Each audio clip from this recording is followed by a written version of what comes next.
Are the panelists able to turn on their camera? I don't see anyone on the screen, but I see that you're there.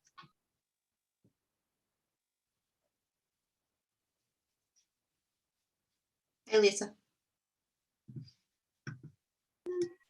Okay, that's better. Thank you. Welcome.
Elissa,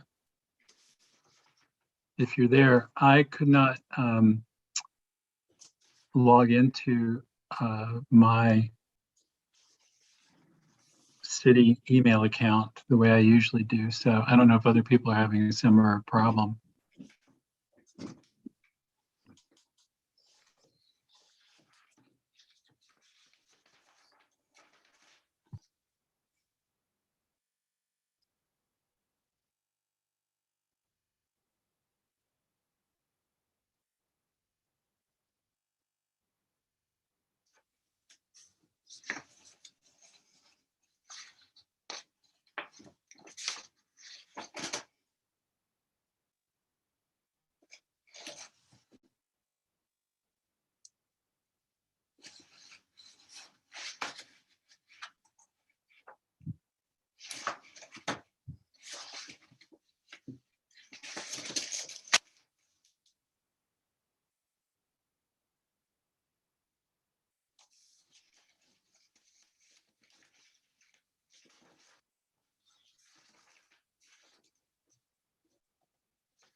Unmute.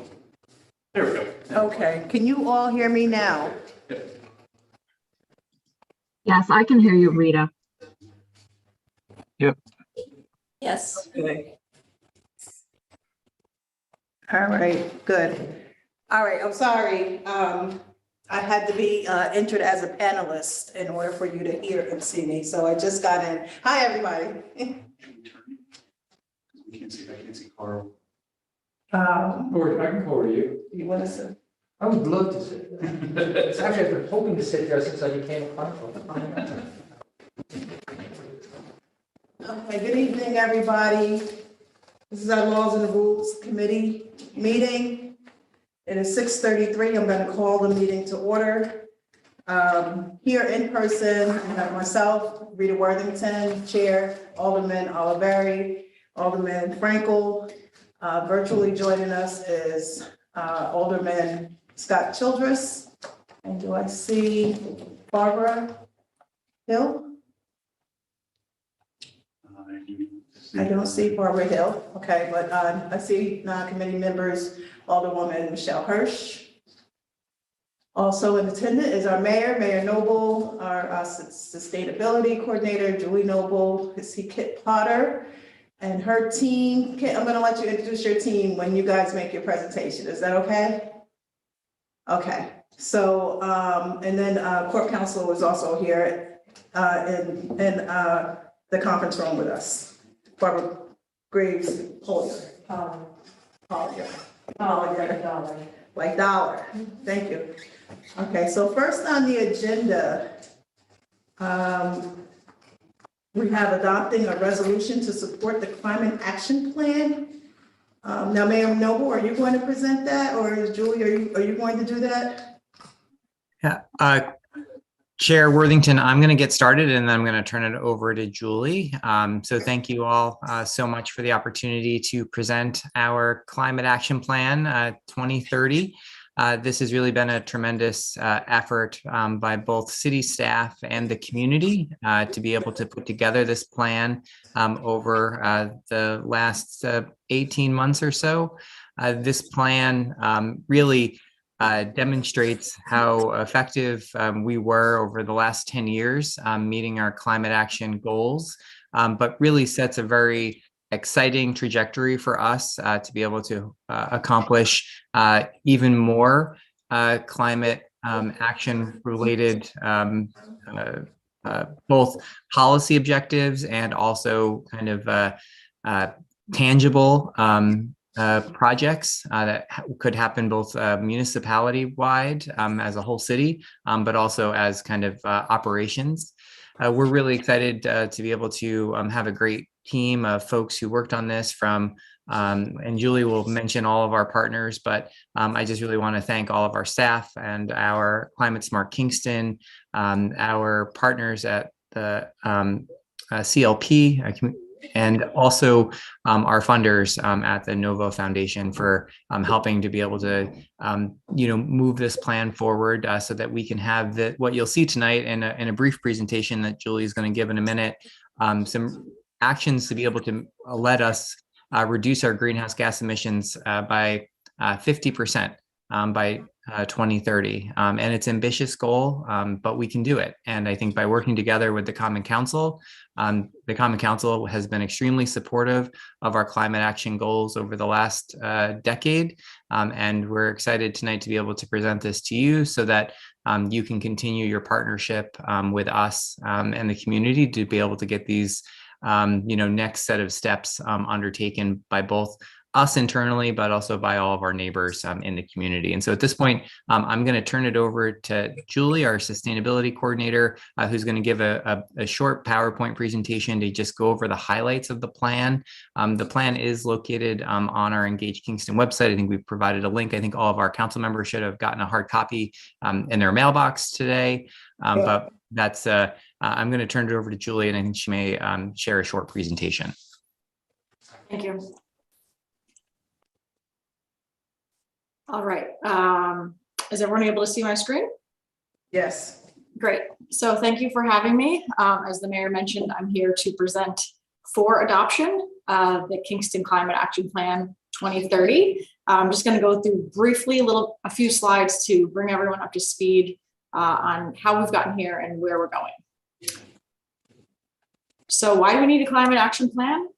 Greenhouse gas emissions from human activity are creating profound changes in our climate. And we understand that this is a global concern, but we are able to take action locally, and we have been for many years, and we pledge and promise to continue to do that through this climate action plan moving forward. And many, many communities are doing what we're doing here, and many communities have used our climate action plan also as a model. So our progress to date, as you know, we As environmental educators, we were brought on in 2007 and 2008 to begin the work of educating the community.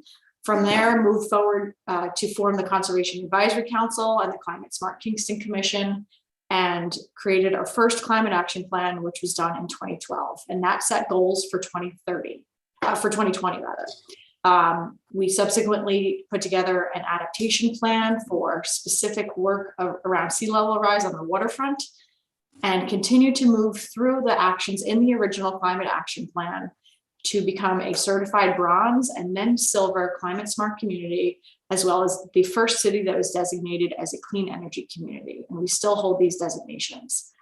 We have expanded our staff since then. We now are still doing environmental education programs. I'm now managing projects related to sustainability.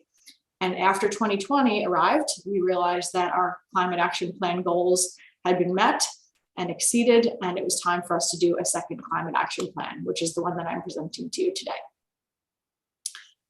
So we have demonstrated our action through the original climate action plan of 2012.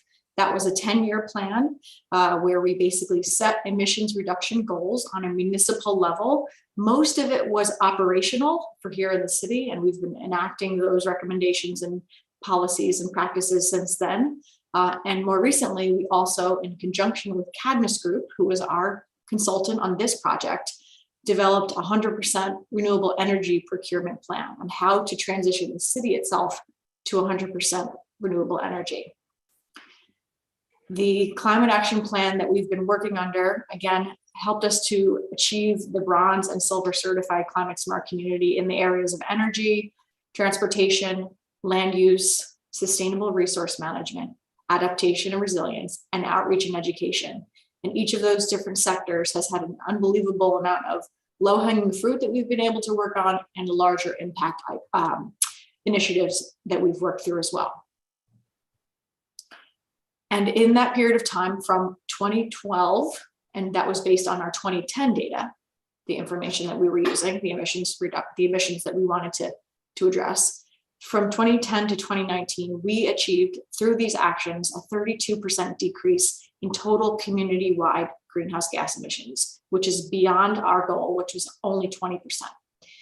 We saw a 14% reduction in waste, a 33% reduction in our built environment, and a 31% reduction in emissions in transportation. And so we were super proud of that, of the work that we have done, but we know we need to continue. And so through this plan, although we've made substantial progress, we understand that we need to set goals for the next 10 years. There are many things that are up in the air, so it's always a projection, but we understood, and through the work with the Cadmus Group and previous work with the National Renewable Energy Laboratories that we've partnered with, we looked at what our historical emissions were back to 2010 and our emissions that we evaluated in 2020. And then based on a business as usual approach, which means that we just stick with doing what we're doing, we don't do anything different. Our emissions will basically stay flat, maybe increase a little bit. If we follow the state's policies, and they've passed many different policies that impact us locally, our emissions will go down, but we wanted to go further than that. And we set a goal, as the mayor mentioned, of a 50% reduction of greenhouse gas emissions from 2010 to 2030. And so we partnered with the Novo Foundation, who provided funding. We worked with Citizens for Local Power, who provided a match to the project for the services that they were providing with community engagement. And we set a plan with the 2030 time horizon. And what we realized was, with our original plan, it was very operations based, things like change the lights to LED, insulate our buildings, do lots of things that you've seen us do in the last 10 years. But this new plan, we wanted to build a broader program, to build a sustainable, resilient, equitable, and independent energy, food, economic, and social system in the city of Kingston. We wanted a climate action plan that was more bold, that was community-wide and inclusive and equitable and transformative. This needed to be a systems change through this new climate action plan. And we are setting our goals through this plan to meet or exceed New York State's goals, which are an 85% reduction of greenhouse gas emissions from 1990 by 2050, or 40% below 1990 by 2030. So ours are right in line with those goals. And we wanted to be sure that this climate action plan engaged all sectors of the community, not just the municipal operations. This was our team. So I was the project manager. We worked with many folks from Citizens for Local Power, including Jessica Clegg at the helm, and project consultants from Cadmus, and a very robust project advisory committee throughout the process. The process included evaluating our greenhouse gas emissions, again, doing forecasting and progress reporting on what we've done thus far and moving forward. We identified strategies and did analysis of those strategies, and for some of them did some actual modeling to what the actual reductions will be. And we did an incredible amount of stakeholder and community engagement over the course of 18 months. I'm not going to go through each strategy, but they are in 4 different buckets. One is clean electricity supply, decarbonizing buildings, sustainable mobility and land use, and managing resources sustainably. I'll have 4 slides that show those strategies, and then I'll wrap up. That first bucket was a clean electricity supply. So this category includes strategies that reduce our reliance on fossil fuels and increase the use of renewables in buildings, transportation, homes. So actions like achieving 100% renewable electricity in our city operations, shifting towards a community choice aggregation program, which I've talked to you about in the past, increasing participation in community solar, and requiring the installation of solar installations on new construction. The second bucket is decarbonizing buildings, which is a strategy that reduces our reliance on fossil fuels to generate heat and hot water in buildings through increased energy efficiency and electrification. So upgrading our municipal buildings to increase energy efficiency and electrify them, increasing the utilization of the existing property assessed clean energy financing program, which the city has adopted several times now, adopting a benchmarking requirement that goes beyond our municipal operations and into the large buildings and to the community, providing educational and workforce clean tech opportunities, increasing the utilization of existing incentives to electrify equipment and appliances in homes and businesses, and increasing the utilization of existing incentives to improve home energy efficiency in homes and businesses. The third bucket is sustainable mobility and land use, which are strategies that reduce emissions from transportation by reducing our reliance on vehicles themselves, encouraging alternative forms of transportation like biking and walking, and replacing internal combustion vehicles with electric vehicles. So these strategies include things like continuing to transition our city fleet to all electric vehicles, which we've been very successful with in the last 3 or 4 years, expanding our public electric vehicle charging infrastructure, working with the county to expand the bus routes and schedules, continuing to increase walkability and bikeability, looking at zoning regulations to support smart growth, evaluating a dockless bike or scooter program citywide, and adopting electric vehicle ready building codes and parking requirements in commercial and multifamilies around the city. And the last bucket is managing resources sustainably. So this includes strategies that reduce emissions associated with food production, consumption, and waste disposal, and also effectively sequester carbon. So through this strategy, through this bucket, one of those strategies is establishing organics waste collection. And I'm happy to say that I will be coming to you within the next few months with our full organics diversion plan, and ideally a strategy for how we will move that forward in a transition in the next few years. To continue to sequester carbon through the preservation and expansion of the urban forest, which supports our open space plan, and to increase local participation in community gardens and local food production. So each of you, as the mayor mentioned, has a copy of the climate action plan in print in your folders, in your mailboxes. It is also on the city's website at engagekingston.com/climate action plan. And much, much more information, including a detail for each of these actions on how we will implement them, the progress to date, the greenhouse gas impact that they will have, a reduction impact, how this action will be equitable across the community, and that we were really mindful of that through the whole process, how participation will happen, certain things, certain actions we've gone into the methodology and the costs. And what I'm here to do is to ask for adoption of this climate action plan as official city policy, with a note that in adopting so, each of these individual actions will need to have further legislation to actually implement or fund or resource or whatever we need to do,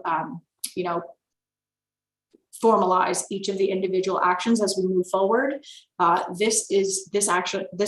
What I'm asking you for today is to adopt the goals and intent of the climate action plan the same way that you did in 2012 for the first climate action plan, and the same way that we did for the open space plan. That would be adopting this as official city policy.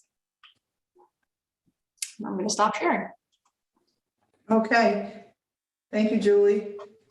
Thank you for your work and your committee's work. You guys seem to be doing a really good job. Seems like Kingston is becoming a leader in climate change and sustainability. So thank you very much for that. So I will entertain let me read the committee report. I have a committee report. Yeah. Can we ask questions first, Rita? Well, I was going to do a motion for discussion, but if we want to, am I doing it in the wrong order? Yeah, usually we ask questions of the witness, of the testifier, of the speaker.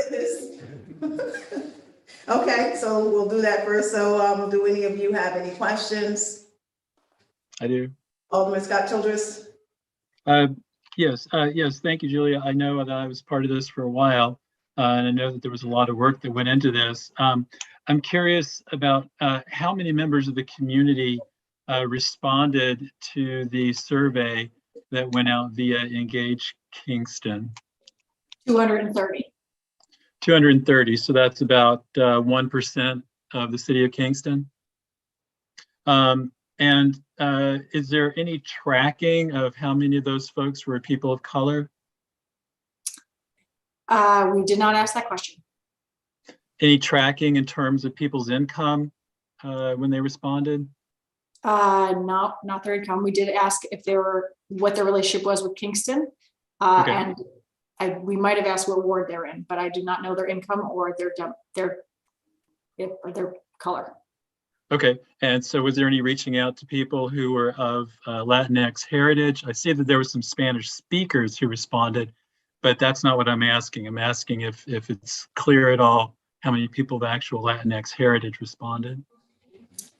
Again, we did not ask in the survey what people's heritage was. I do want to mention that with Citizens for Local Power, it was more than just a survey.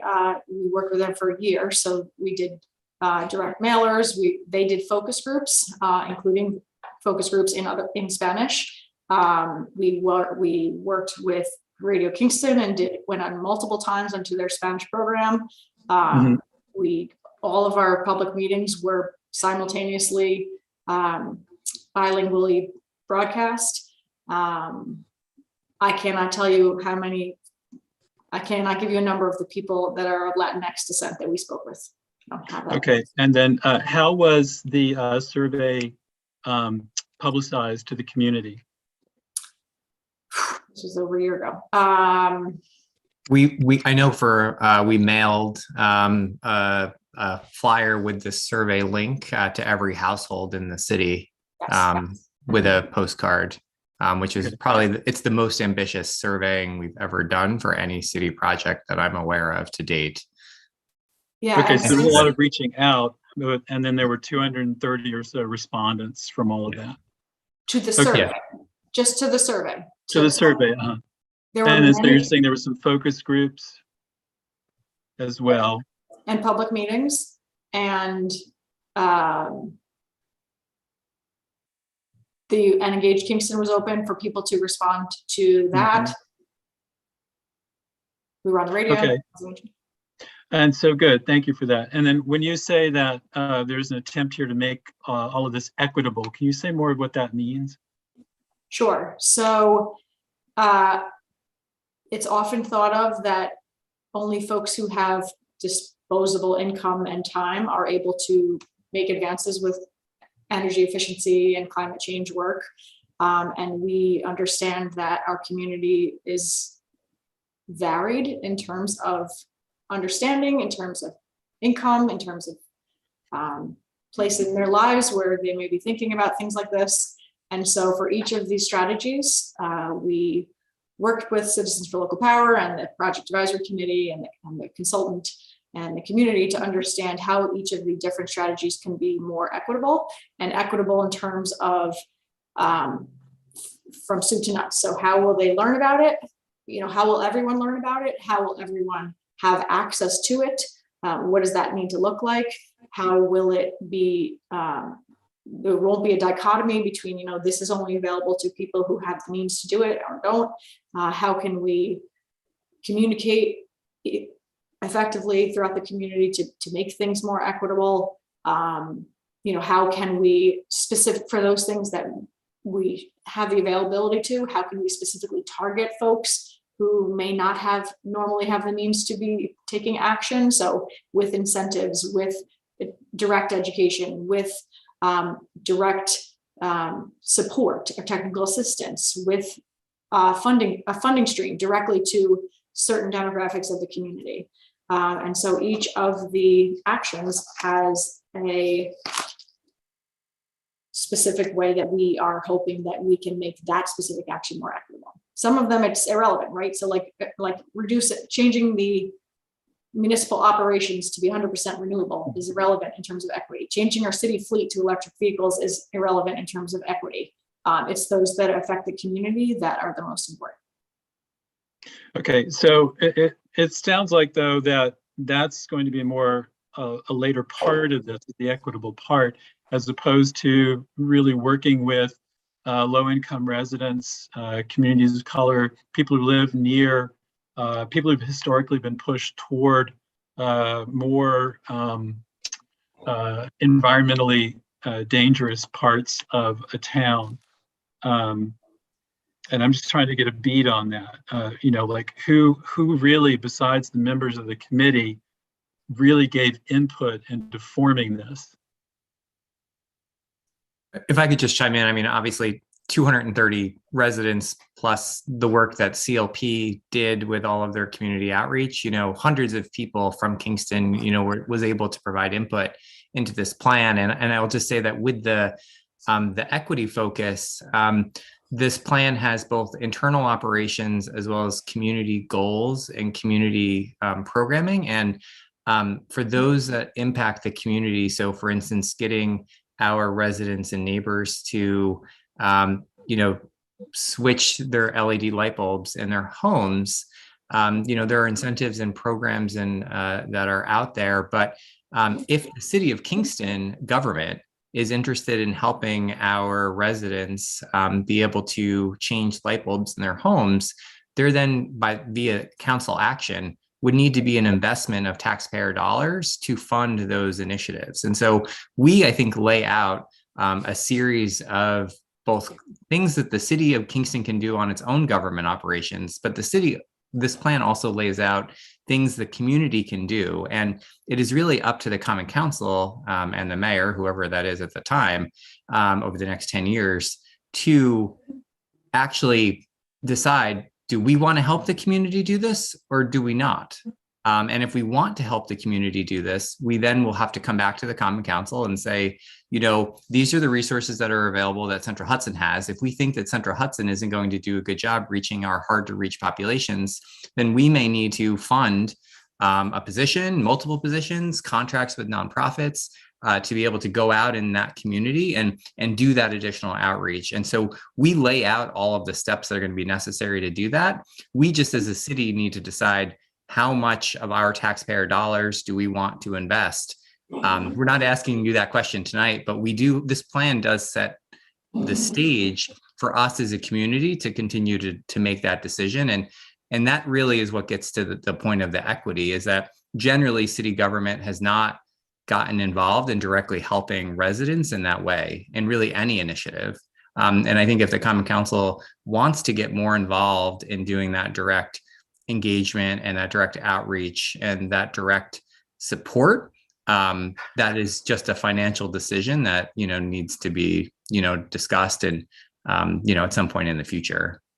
I also just want to follow up, thank you, that if you turn to the last page of the Climate Action Plan in Appendix C, there is an outline of the 30 focus groups that CLP met with. And when I say focus groups, it's not, let's pull 3 people off the street. They met with other folks from the African Roots Library, Center for Creative Education, the LGBTQ Center, Rise Up Kingston, Nobody Leaves Mid-Hudson, Catholic Charities, Family Woodstock, Kingston Tenants Union, the O Positive, RUPCO, Harambe, New Pro Church, Point of Praise Church, Youth Build, and 30 different organizations, representatives from those organizations, to specifically reach out to interest groups that we know might not necessarily access the survey or other things in other ways. So each of those 30 organizations was also represented by 5 to 10 people of those groups, and they went back to their constituents as well to gather information. Okay, great. Thanks. I'll be sure to take a look at that. Thank you. That's all the questions that I have. Alderman Oliveri. Just one thing I want to kind of clarify with this, between the ice storm that we had and, the reports of Central Hudson's tremendous increases, I just wanted to be put out there in clear language that we're trying to incentivize people, not mandating people. Because, between those two things, people are very skeptical of switching everything over to, 100% electric. And, I hope throughout this plan, when we do push it out to the public, we just mention that, we're incentivizing you to do these things, not mandating it. And then the second part, and this is for Julie, I don't know if it was pertaining to this, but one of the meetings you had mentioned something about wood burning regulations. Okay.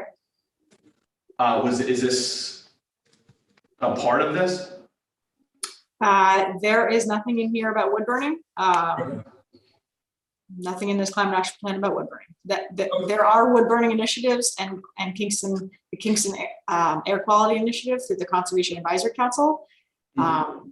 This plan, none of these 20 strategies address wood burning. Perfect. Any other questions? I do, if I can take my mask off and have my hearing aids function. First of all, this is really exciting. It's great news. I'm actually proud to be resident of a city that's being so taking the lead and taking the initiative in this. So I'm thrilled to see what you've done without having had the time to dive deep. It's clearly thought out and comprehensive and something to be proud of. My question is, the goals you set, are they stretch goals, do you think? Are they readily achievable if we proceed? Should we really be aspiring to hit these goals and exceed by 10 to 20% if we play it right? So how does this fit in on the curve of realistic, we could get there versus this is really a stretch? I don't think it's a stretch. Our original goals for our original climate action plan, we thought were reasonable. And we set them at 20% reduction and we hit 32%.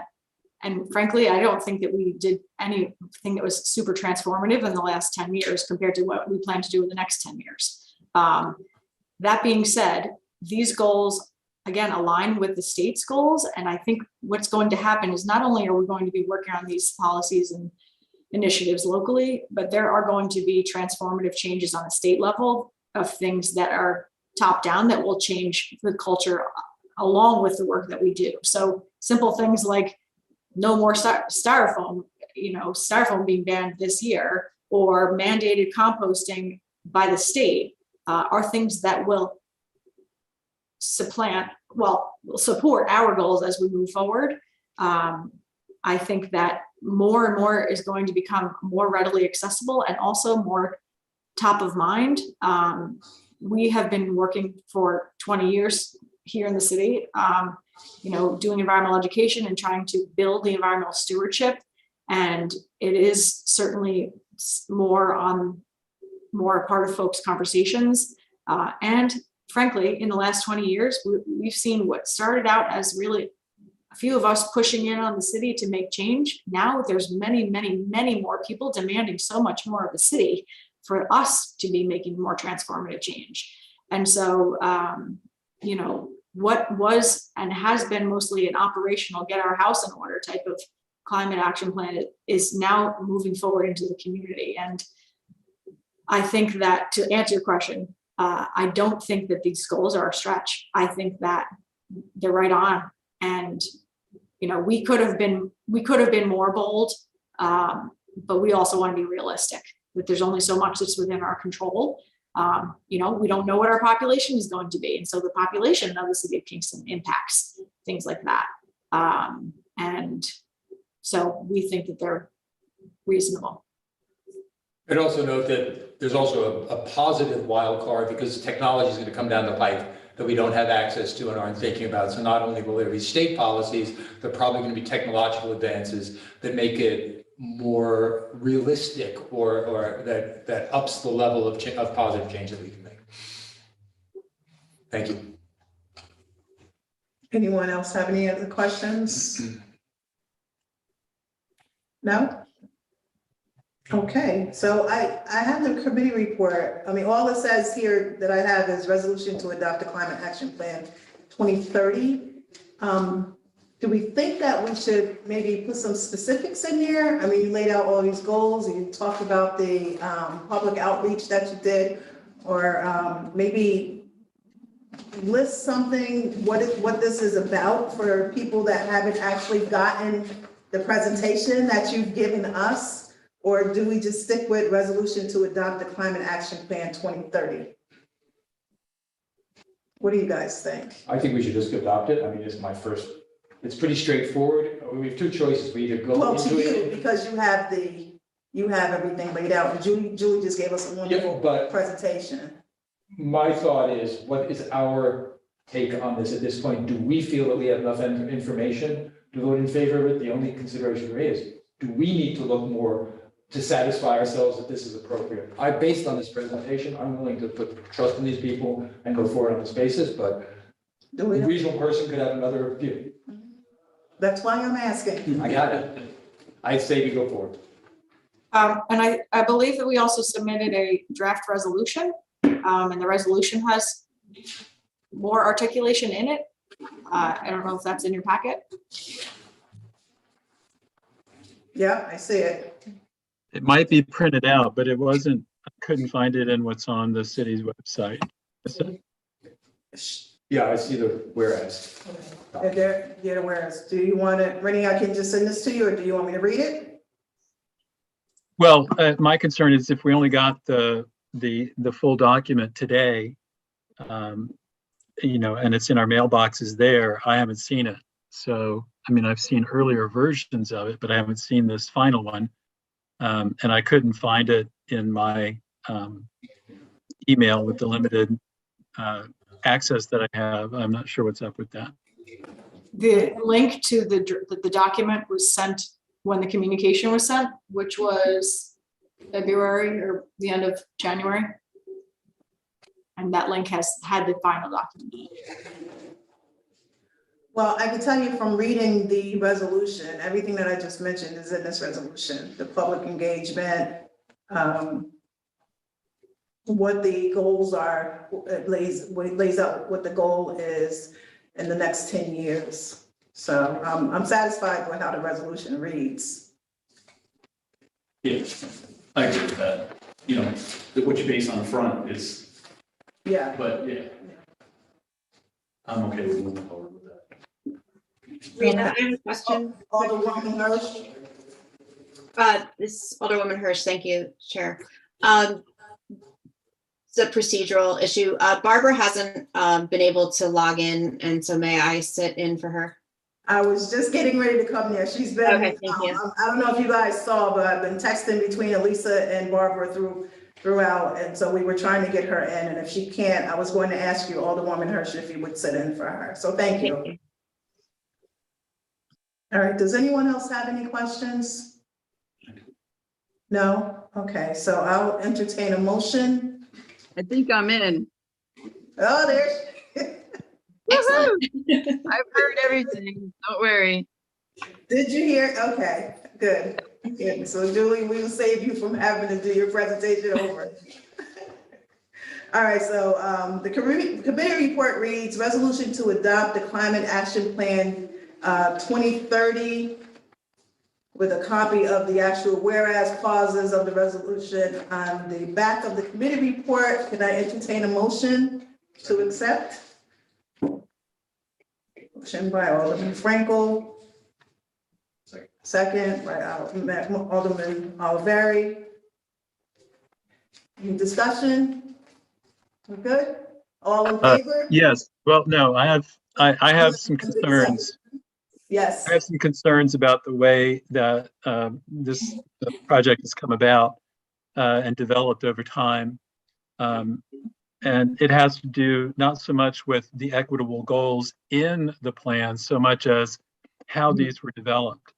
So I'm happy to hear about the particular focus groups, but I'd like to know more about exactly how those were undertaken, who took part, and how representative this document really is of a wide swath of people in Kingston. So I've talked to some people. I realize that you say, Mayor, that a letter went out to all households. People have not, they either didn't get the letter or it didn't register for them. So I'm just concerned that as we develop these goals, that we may want to consider an even more inclusive process than what was followed here. So at the current time, I'm going to be a no, and that's only because I need to look more into it to really understand the process through which the goals were developed. I just respectfully disagree. Obviously, you can vote as you wish. There's never been another plan that an individual invite to every single resident in the entire community has been sent. We did over 18 months of outreach, and I just mentioned 30 plus organizations that represent hundreds of people each that were reached out to. I question why you're questioning the system, and that's disappointing. Because I said I haven't seen the document that we have in our mailbox. I want to make sure that I do my due diligence, look closely. There's been a long history of environmental groups and environmental initiatives actually ignoring peoples of color, low-income folks, in the name of imposing what appears to be, economic sustainability goals without really being equitable. That's my concern here. So I'm just saying at this time, I'm a no vote, but I reserve, of course, the right to change my vote after I look into it more deeply with the materials that are in our box and after I talk to some other folks. Thank you, Rennie. I appreciate that. I will say, as a person of color, though, I appreciate all of the focus groups that you talked to and that you met with. I'm looking at this list. I actually remember, I'm a member at New Progressive Baptist Church, and I actually remember someone coming down and talking to us about climate change more than one time. Now, I don't know, I'm not gonna say that it was someone from the committee that was in this action plan, but my point is that we have been included in this project. And so from my point of view, I do appreciate Rennie's his commentary on all of it, though, because there is a history. And so the fact, though, that you have reached out to multiple organizations that are primarily people of color organizations, I do appreciate that. And so that's why I feel like it is inclusive. So I'm going to move forward on it and ask for the motion to adopt it and move it along. And we had Alderman Frankel made it, the motion, and Alderman Oliveri seconded it. All in favor, if you can show just by raising your hands. Okay, 1, 2, 3, 4. We have 4 in favor and 1 no. And so I think it has moved out of committee. So thank you very much. Thank you. So I'm going to pass this. I'm going to sign this and pass this around. And all right, so moving on to the next item on our agenda is adopting the Arts and Cultural Master Plan. And we have a presentation from Mayor Noble as well as from the consultants. We have allotted 15 to 20 minutes for the actual presentation, and then another 15 to 20 minutes for a Q&A session. And so I'm going to, who am I giving this over to, Mayor Noble or to Kit Potter? Yeah, Alderwoman Worthington, I'm going to just start again very briefly to just very quickly introduce the Arts and Cultural Master Plan, and really just take a moment to thank our team here, both Kit, our brand new Arts and Cultural Affairs Director, who's going to be responsible for implementing this plan. Ruth Ann Devitt Frank, who has really worked behind the scenes to keep this process moving along. And then I'd like to also spend a moment to thank the Arts Commission here in the city of Kingston, as well as the Project Advisory Committee for their work with LORD.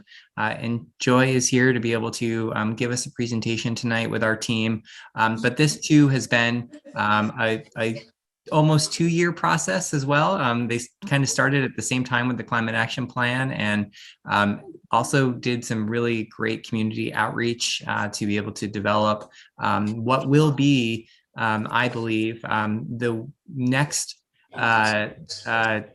decade plus. We didn't have an ending time on this because this one is really going to help change the way arts and culture looks here in the city, and to really be able to provide us a roadmap on how we best as city government, as a community, can help support the arts and culture to be able to create a more diverse, a more resilient, a more economically viable, arts and cultural, fabric that we know has really built itself here in Kingston through many years of many great people and organizations working to pull us all together related to the arts. This plan will further cement our city's place in the Hudson Valley and in New York as really the arts and culture capital, but to really be able to also make sure that we're doing it in the right way. And so with that, I'm going to turn it over to my team and just, again, thank all of you for your support of the arts, and to be able to think that it was just really the end of 2015 when the Arts and Culture, the Arts Commission first met, and to see how much we've been able to achieve over the last 7-8 years has really been remarkable. So I'm going to turn it over to them and thank everyone for giving us the time tonight to present this. Thank you. Thank you so much. I think go ahead, Ruth Ann. I just wanted to say that I'm going to share my screen while Joy speaks, but I don't seem to have, it seems to be disabled for me. If you could help me. I think I'll That's supposed to disabled participant screen share. Ruth, I just made you a co-host. I'm sorry, what was that? I just made you a co-host. You should be able to share your screen. Just bear with me 1 second. I'll get this slideshow started. Thank you so much.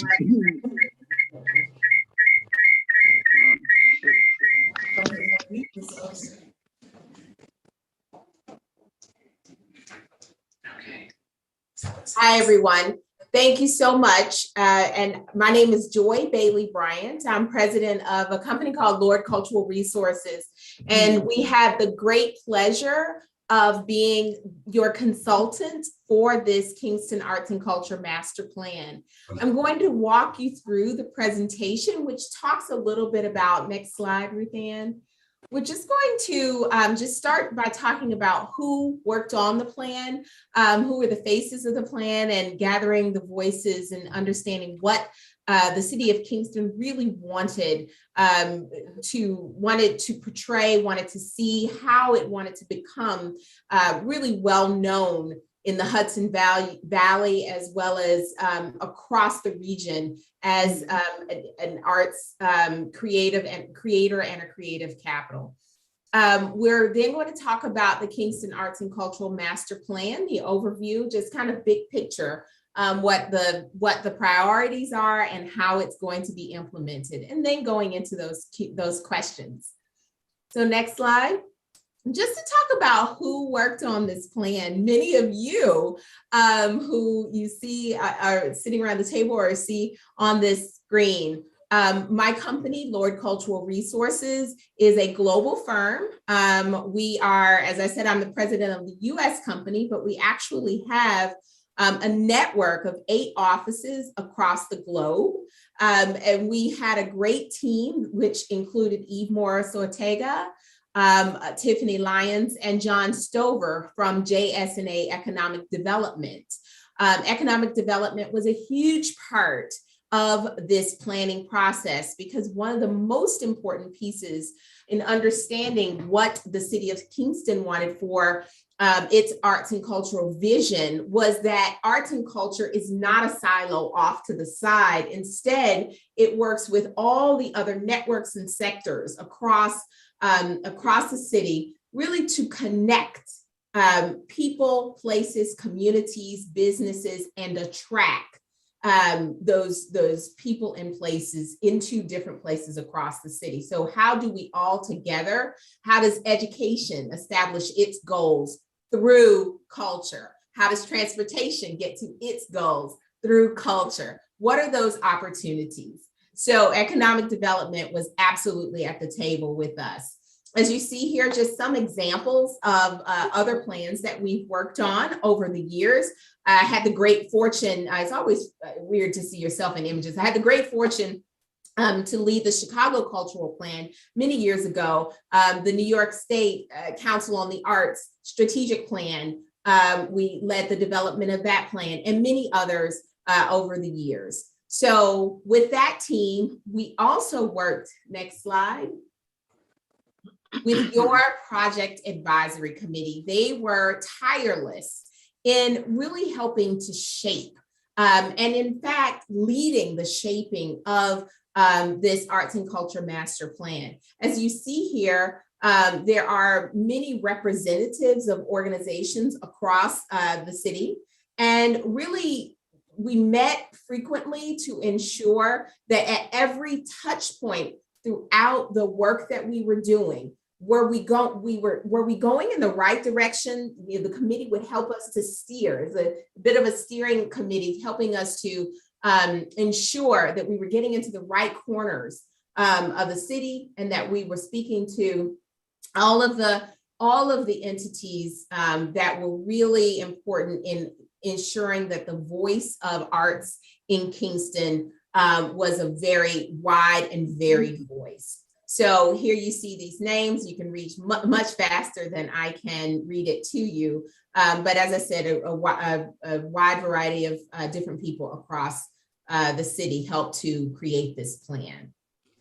I do want to mention that of course, the project managers, Ruth Ann Devitt Frank, and of course, the former Director of Arts and Culture, Adrielle Farr, and now working on implementation with the current and new Arts and Culture Director, Kit Potter. So very exciting opportunities here. Alongside the Project Advisory Committee, the Kingston Arts Commission, the Kingston Art Commission also in lockstep led the process. This was truly helpful because you had kind of the arts sector leading in that space of what is the true voice of arts and culture, what is the true voice of the public, really coming together to help to create a unified voice as the plan was coming together. Again, you can read faster than I can read it to you, but just wanting to show you some of the names of this wonderful team that came together to create this plan. Next slide. So just to give you an idea of the overview of this plan. So many of you all may be asking, although we've presented a few times of this, I just wanted for grounding, remind us all of what an arts and culture master plan actually is. So next slide.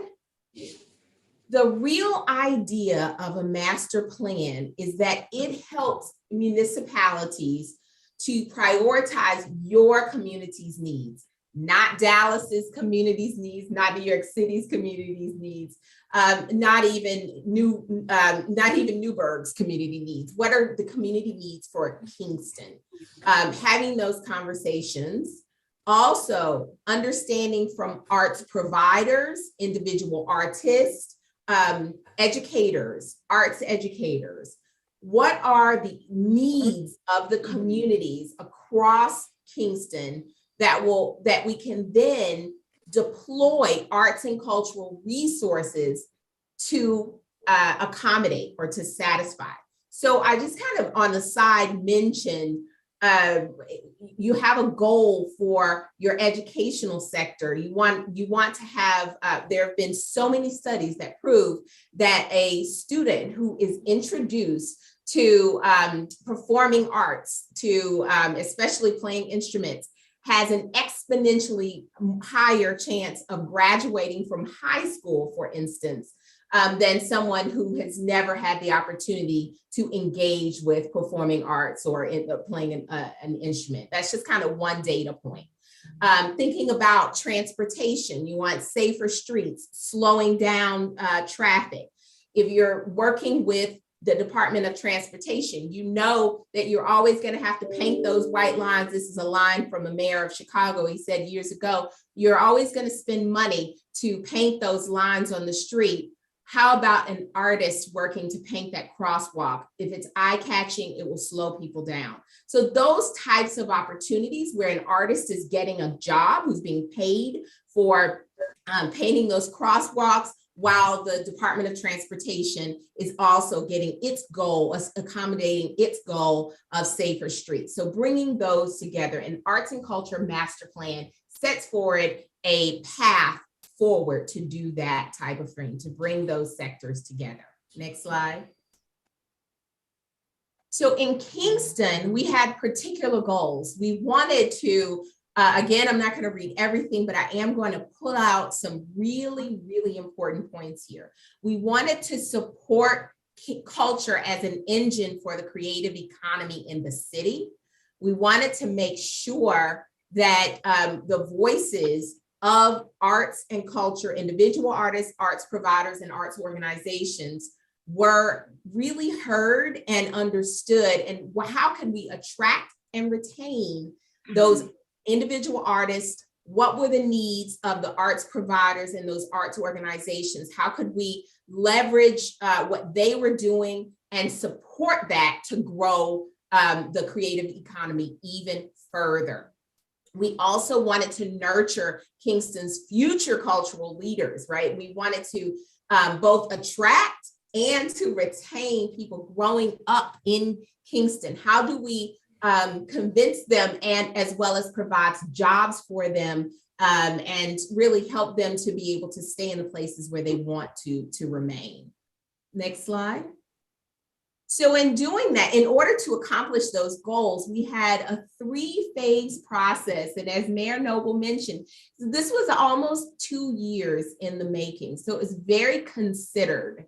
The first phase was about gathering as much information as possible, doing that needs assessment and public outreach. And that happened in a multitude of different ways, because what we all know, and you just heard, really it's that that engagement and outreach has to happen on multiple levels because everybody engages in different ways. Some people are not talkers. Some people will write down. Some people will express themselves creatively. Some people will come to a festival and can give you input in that way. There are all kinds of different ways that we work with different organizations that we engage through this process. We also and had community circles, this idea of just having people, because if you remember, this happened during the pandemic, this idea that people in their own homes would either gather on Zoom or gather with their safe circles to have conversations around culture. That was one of the most fun opportunities, I think, that most people found, that they were able to have these really great conversations with friends and neighbors about culture. Then we took all of that information, a lot of different data points, and gathered that into this data, the phase 2, the data and economic impact analysis. So I did mention that JS&A, John Stover and Associates, worked with our team. So with the information that we found, they then were able to also create a cultural asset inventory. What are the arts and cultural assets that are currently present in Kingston? What is the status of those? How does that go? And how are those operating?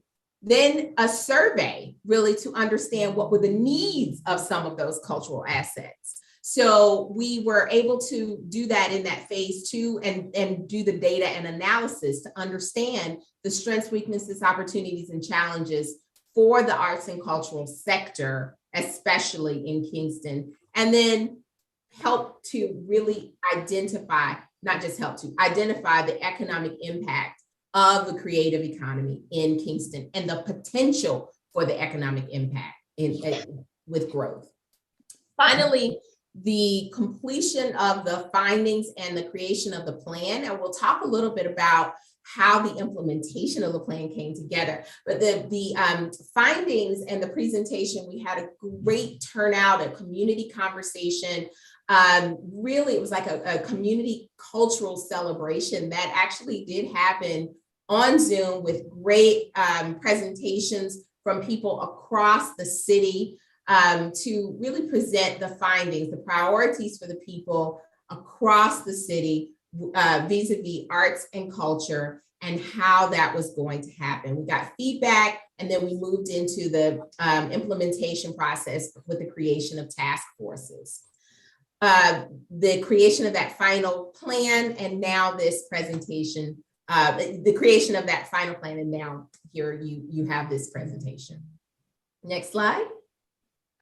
So again, talking about the process, we did have those community meetings. So those were kind of the throwing our arms open wide to really gain an understanding from different people across the community. And I will say a lot of those were held via Zoom, and that was helpful. As a person who's worked in this industry for about 15 years and done these cultural plans for that time, one of the things about Zoom that's been super helpful is that we're able to engage with people in spaces where, because of family or caregiver needs, they may not have normally been able to engage, but we were able to get into their homes and get into those conversations.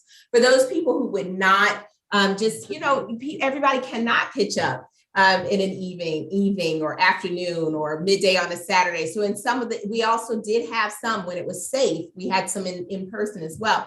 We had 200 plus people responded to surveys. We visited many Kingston arts and cultural sites. We had site interviews. We also had those community circles with those independent conversations with people feeding us information that they gained about what was important for them vis-a-vis arts and culture and what they wanted to see. The result of that was 4 priorities with 23 strategies and 83 actions to fulfill this plan. So that's going to be a while that it's going to take to do this, up to 5 years. or more to complete this plan, because it's 83 actions, but because there is an implementation plan, we know how that's also going, that would also take place. So if you're looking at that impact, this is important when you think about 300 plus cultural assets across Kingston, and over 1,600 jobs that the creative economy provides, and this annual revenue of over $167 million from the creative economy. Really, really important impact on the city of Kingston. Next slide. So in order to get to those 4 priorities, we identified 8 opportunities. So these are kind of these big picture opportunities that we saw from the findings across the work and the planning work. And they're listed here, but I really want to draw your attention to the priorities that came out of these opportunities. So next slide. So these four priorities around creative economy, connectivity and collaboration, diversity, equity, inclusion and accessibility, and policy and funding. Those were the 4. So if you think about those 8 opportunities, they really boil down into these 4 big picture priorities that arts and culture we will use arts and culture, deploy arts and culture to address these priorities across the city. Up top, we also created a vision for arts and culture in Kingston. And this is the idea, the vision that in Kingston, arts and culture can connect our diverse populations, celebrate our unique energy, and educate people about our rich histories, enliven our landscapes with public art, provide economic opportunities, and support long-term and new residents so everyone can prosper. A lot to do, but we got a plan to make sure it happens. Next slide. What's also important when we think about implementing this plan is that, again, arts and culture is not a silo here. Kingston is a planning city. So while we were doing the arts and culture master plan, the city of Kingston was also in the midst of other planning processes, or we were able to benefit from prior planning processes. So here you see some of the plans that we really delve deeply into to see the goals or strategies that this arts and culture master plan could leverage in order to make sure that we're able to accomplish those priorities I just identified, those 4 priorities. So importantly, throughout the implementation, we are looking for and have identified ways to lock into and so you see that bullets on the side, you see ways to lock into these plans to ensure the success of the Arts and Culture Master Plan. Next slide. So very exciting that we have for implementation of the plan, the wonderful project manager. So this is a huge benefit. It's important. A plan is great because there's a great process. You get all these people together, they're getting excited, they talk about what they want to do, you identify it with your priorities, and you say, okay, we're gonna do this. Who is going to make sure that it's not just words on paper? So we've got Kit Potter, your Director of Arts and Cultural Affairs, who is going to be implementing this plan. She will be moving forward these priorities. And we actually had, through this process, identified a way now that Kit will deploy even further community resources. So next slide, it's for implementation. So we call this the task forces, and the task forces created action plans. So for each one of the priorities, there was a task force, and these were individuals from the community, from from the Kingston Arts Commission, from the Project Advisory Committee, from different sectors, so not just arts and culture. Also, community members who were identified throughout the process and also made themselves available. And also the task forces continue to be augmented and grow. Each one of the priorities has a task force, as I mentioned, and each of the task forces created action plans. And I do want to go to the next slide just to show you an example of what the action plans contain. So under each one of the priorities, there are different strategies. And then under the strategies, there are different tasks. So here you have, for creative economies, you have 5 strategies. These are big picture things that the task forces are going to work on. Next slide. We get even further in depth, right? So you've got your priority, then you've got the name strategy, and then you've got a time frame. So your time frame is short, medium, or long, and each of those, so you can see at the bottom, short is 1 to 2 years, medium is 3 to 5 years, and long is 6 to 10 years. Then you can see the dollar value. So actions, you see the actions that are necessary, and then the cost next to that. Who is going to lead this strategy? Then who are the potential partners? And then what are the outcomes? Outcomes are super important because how do we know we have succeeded? What are the measurements? And so that's what this is just an example, but that's the detail of the implementation plan from this Arts and Culture Master Plan. So we're very excited and very proud of this work that took us 2 years to come together. And we are even more excited about KIT's leadership in the implementation. And so at this point, I'll just pause to ask if there are any questions. So I'll open up the floor for questions. Thank you very much, Joy, for that presentation. It was wonderful. Thank you. Thank The you. floor is open for any questions. I have a question. Sure, Alderman Frankel. Well, thank you for that very interesting presentation. A friend of mine has been, ever since I became an alderman, has been talking to me about the need for high-speed internet publicly and generally available in the city of Kingston. And I know it sounds probably irrelevant, but I'm wondering if there's any intersection between your plan and some sort of high-speed universal internet. When you use the word connectivity, that's what jumped out at me and say, okay, it'd certainly be great for arts and culture if we had universal free access to really high speed, I don't know what they call it, T1, T2, whatever it is these days. So probably T12. Anyway, wondering if you could address that question. Or Steve could, Mayor could, Noble could, or somebody could. I just would like to know if there's an intersection there. There's definitely one of the things that, and I'm so glad that you asked that because, as I said, arts and culture is not a silo off to the side.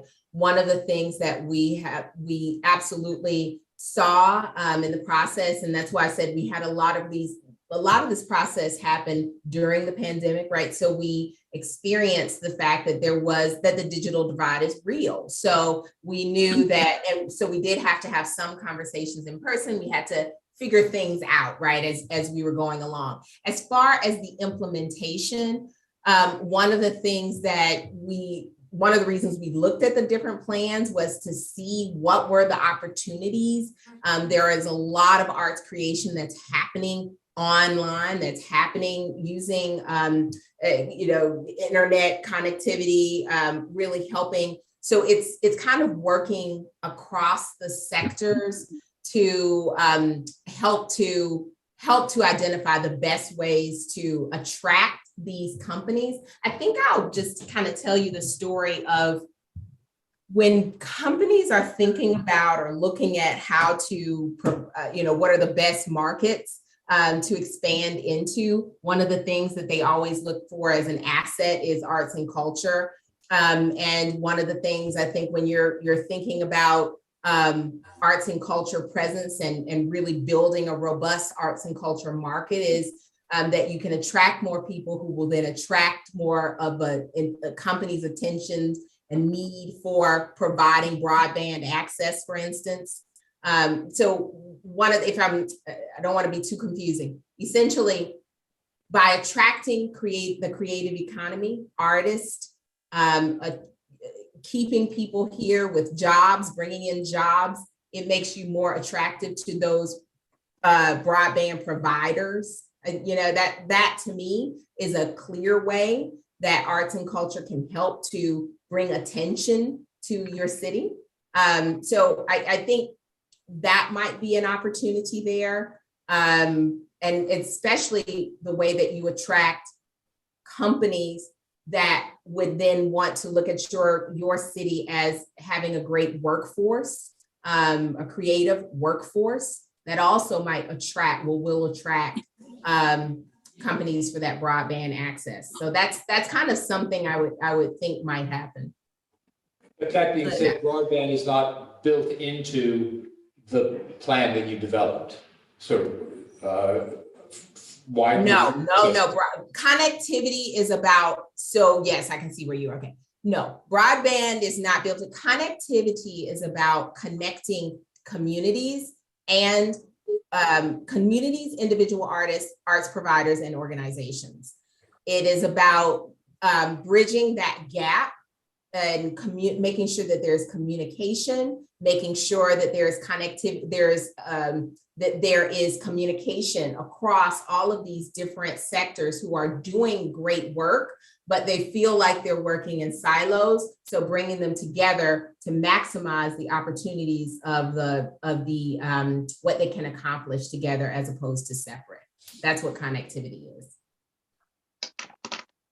Thank you. Councilwoman, I'm sorry, Council President. Thank you, it's Andrea. I don't think you can see me here. I'm here. Oh. I see your hand. You can hear me though, right? Yes, absolutely. No problem. It's fine, go ahead. How's that? I could move too, so, here we go. You're fine. No, go ahead. Don't worry. Hold on. Oh, we just cut off. Okay. Right, you can hear me now, right? Thank you very much for being here and for all the work and everything that the Arts Commission has done and get to know what your office is doing.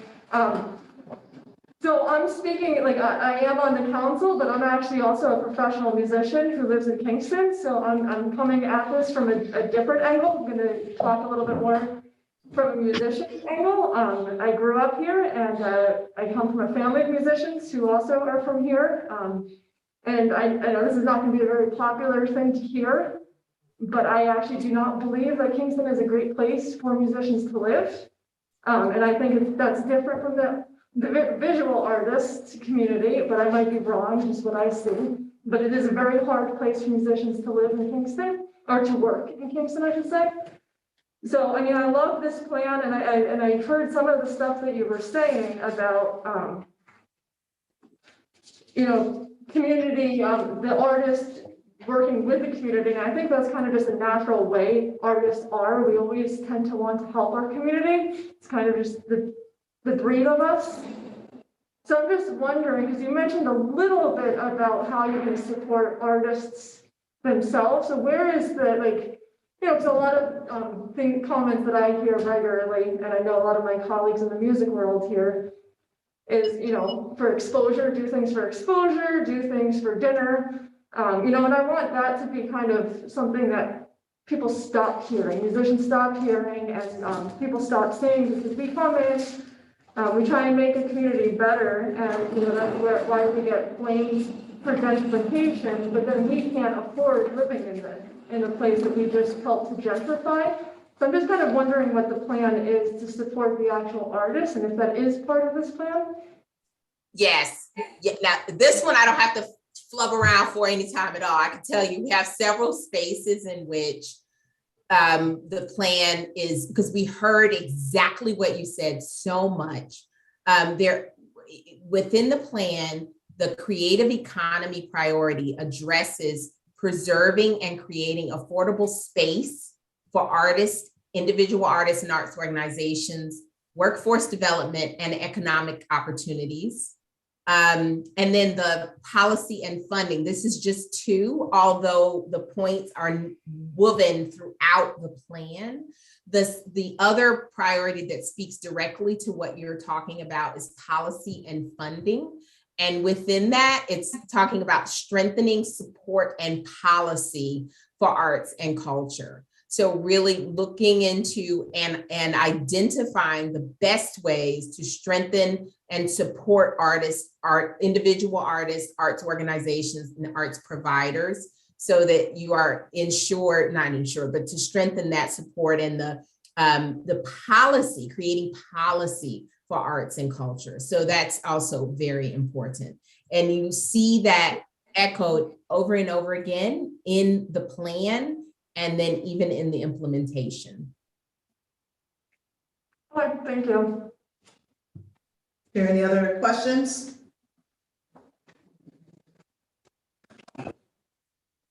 You thinking? Yeah. You thinking? Let's give him a few more minutes. Alderman Childress, Scott Childress.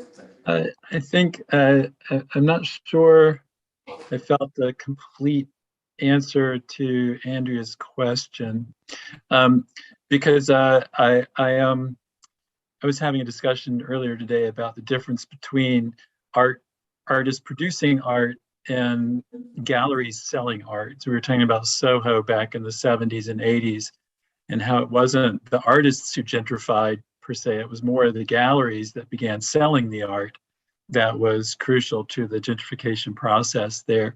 So I'm just wondering if there's some element of the plan that actively would allow us to address head on this kind of myth that artists create gentrification, or are the shock troops, the vanguard of gentrification.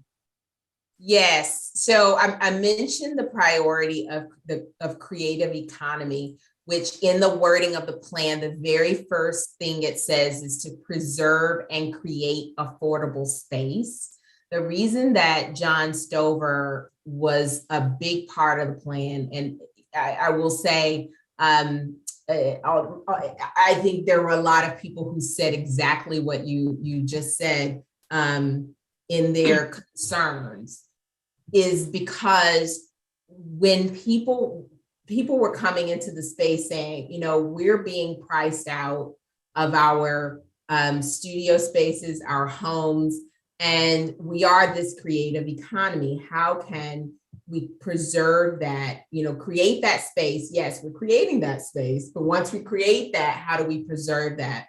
And so the creative economy the task force has created strategies based on the research and the identification of what the community said that they needed. So the task force has created strategies to address directly that issue, that concern, about ensuring that affordable spaces for artists, individual artists, arts organizations. It's so important. I always have to say that because it's always different, to ensure that space is preserved, and that there is a space, continued space, for those new artists coming in, emerging artists, and those people who've been in Kingston for decades creating and making it a better place.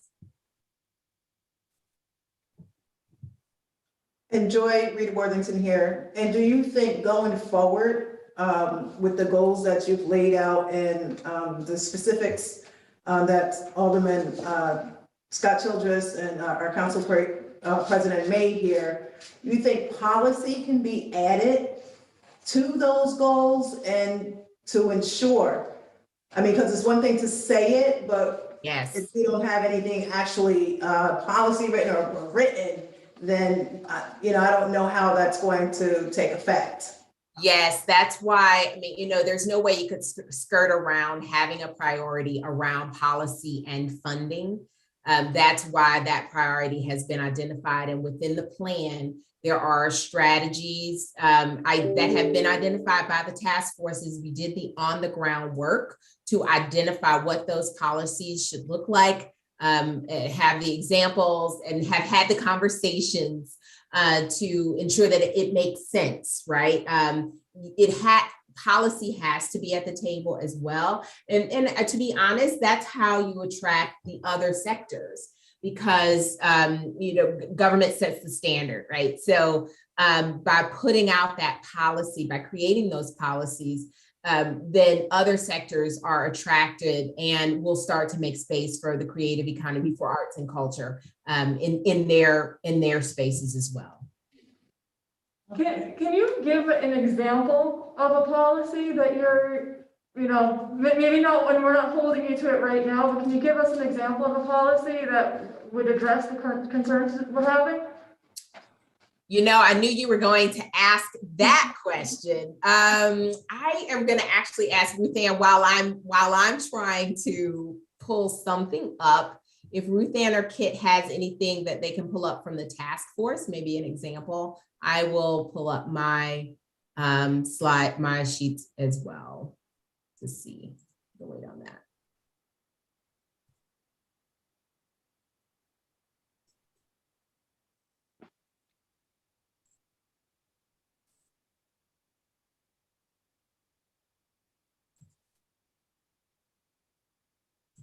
While she's looking into that, one of the reasons why I was so attracted to this job, with my background being forming alliances, strategic planning, the implementation of planning, is that we all know across the board in Kingston, even before the pandemic, we had housing issues. So it's not just, as far as affordable housing, it's not just germane to artists per se, it's just the whole community that is looking at affordable housing.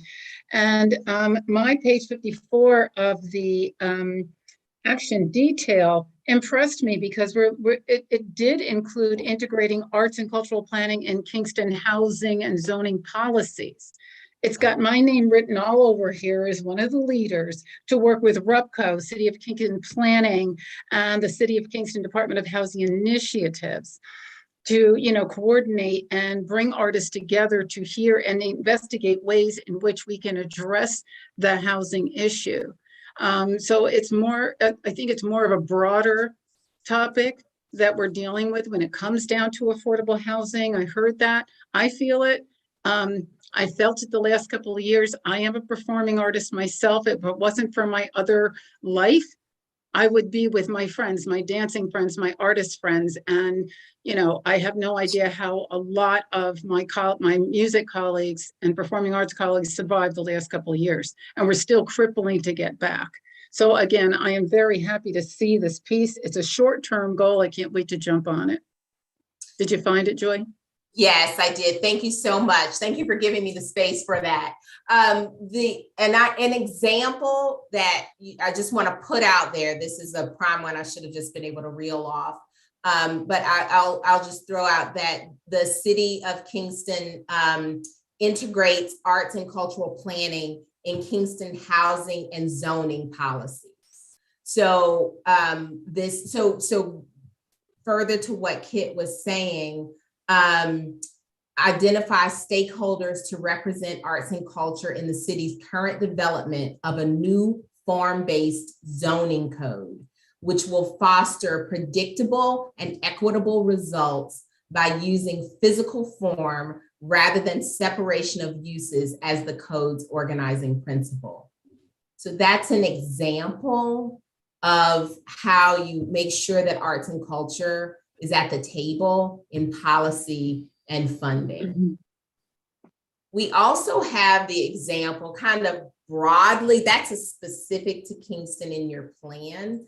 And actually this one is a part as well, but ensuring that artists and creating an artist in residency program for different departments, city departments. So artists are at the table as you're developing different policies across sectors. So we've seen this happen in different cities. in, parks and planning, in transportation. You see an artist in residence sitting at the table in all of those, in these different conversations to help those departments establish their goals better through different visual representation, different interventions on city streets. So again, ensuring that creativity is a part of all of the work across the city. That's very much a part of that policy and funding priority that we've identified in Kingston. Yeah, I mean, I get that. I think that's great, but that's more of the artists helping the community. And so I was kind of wondering the opposite, coming from the different angle, how the community or this policy or this plan, I should say, not the community, but the plan is going to help the artists who are helping the community. Because like I said earlier, artists are going to, most of us naturally want to help the community. Right. So each of those artists who are at the table in those departments are paid. And with the, so nothing. I think you answered. Thank you. I think you hit the nail on the head. Okay. Oh yeah, no.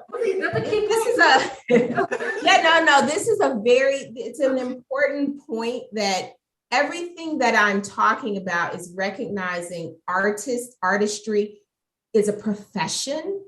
And the work. So when I talk about arts and culture in different sectors, arts and culture is a sector. It's a sector of professional workers.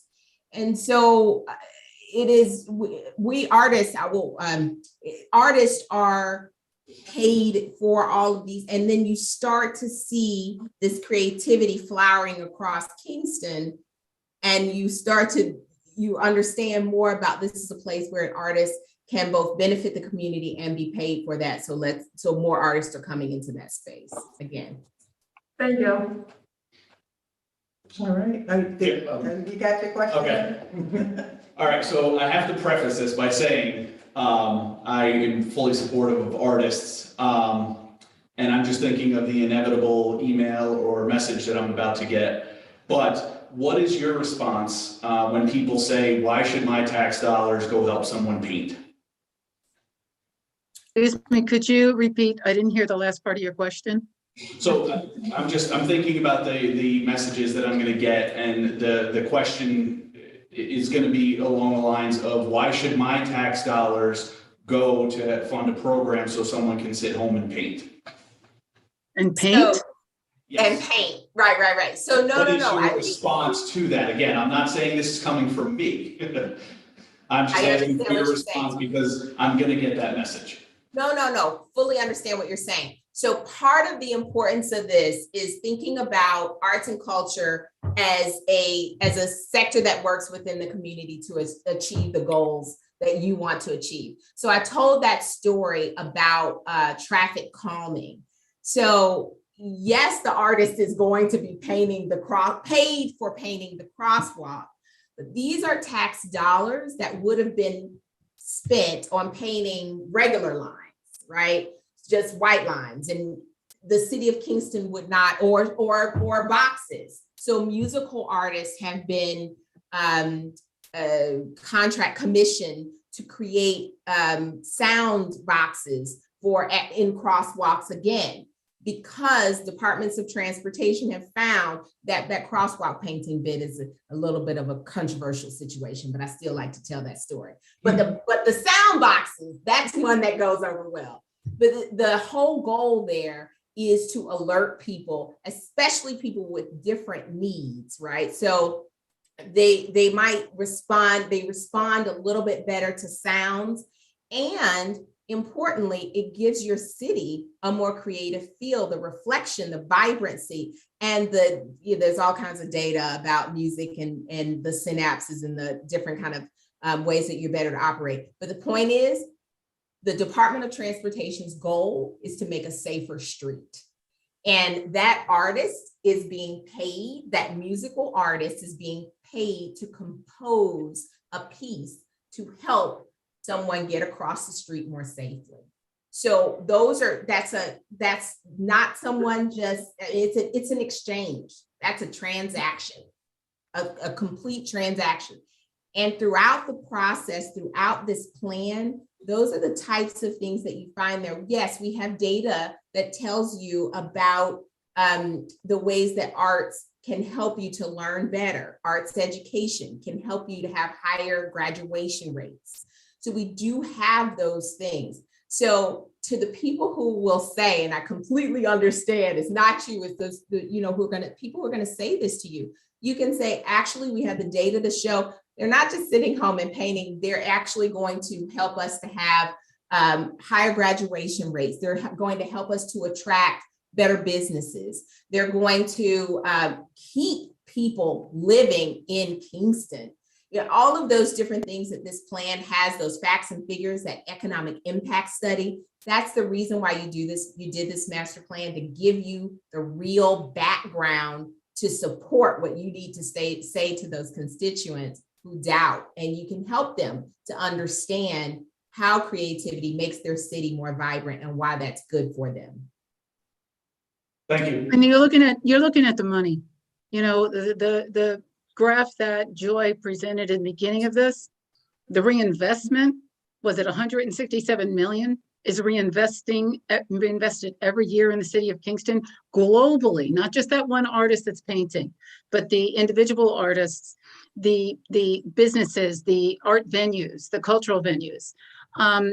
People come in for the arts, they spend money, as we all know, and jobs are created, as we see in the data. I would just go to the data when you're asked that question, because a lot of people think that, oh, we just sing, we just dance, we just, draw paint on the wall, but they don't really see the economic impact of it, which is why I was also impressed with this study prior to creating this plan, because the study dug economically on the reinvestment and the benefits to the city of Kingston.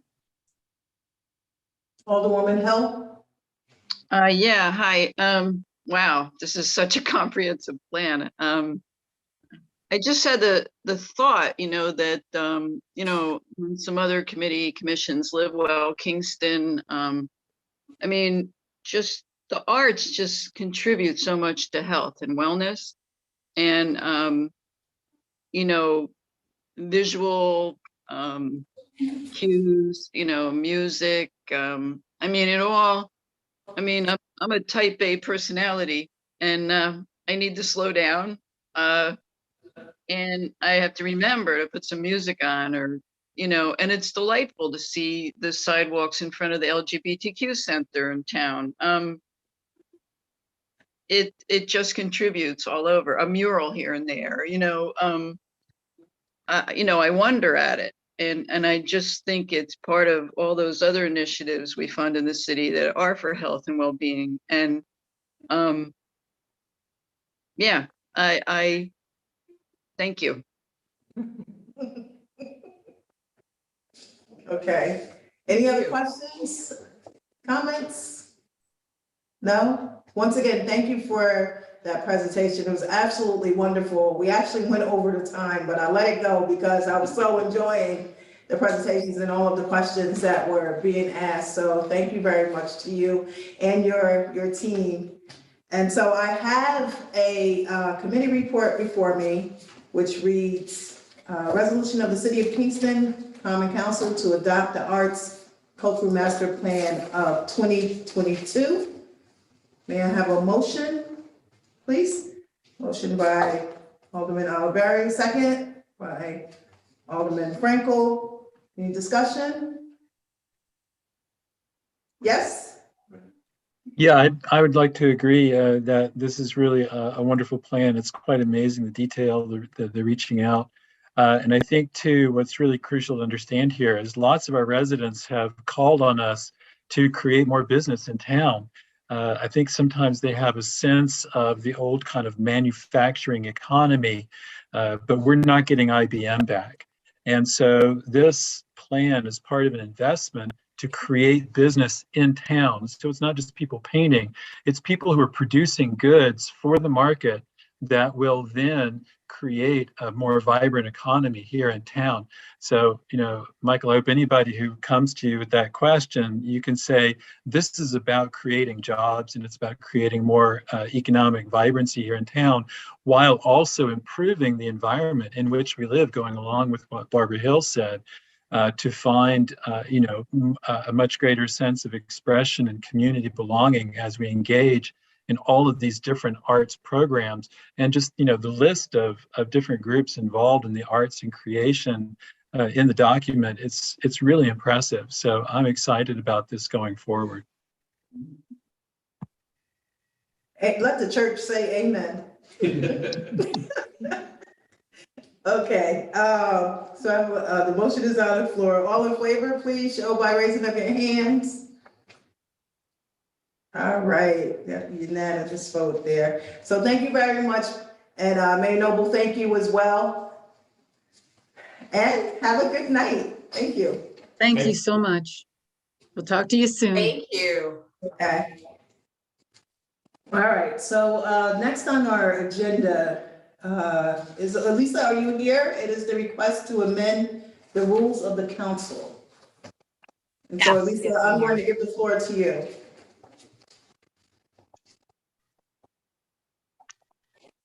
So Andrea and I did have a very good meeting this morning with Mr. Hill. I'm sorry, not Mr. Hill, Mr. Woods. I'm looking at Barbara Hill's name. And he is the vice president of the Daley Freeman, regional vice president. And so we did discuss the issues that we're having. And Lisa, if I can just interject, do you want to just explain what this is about before actually going into that discussion that you had?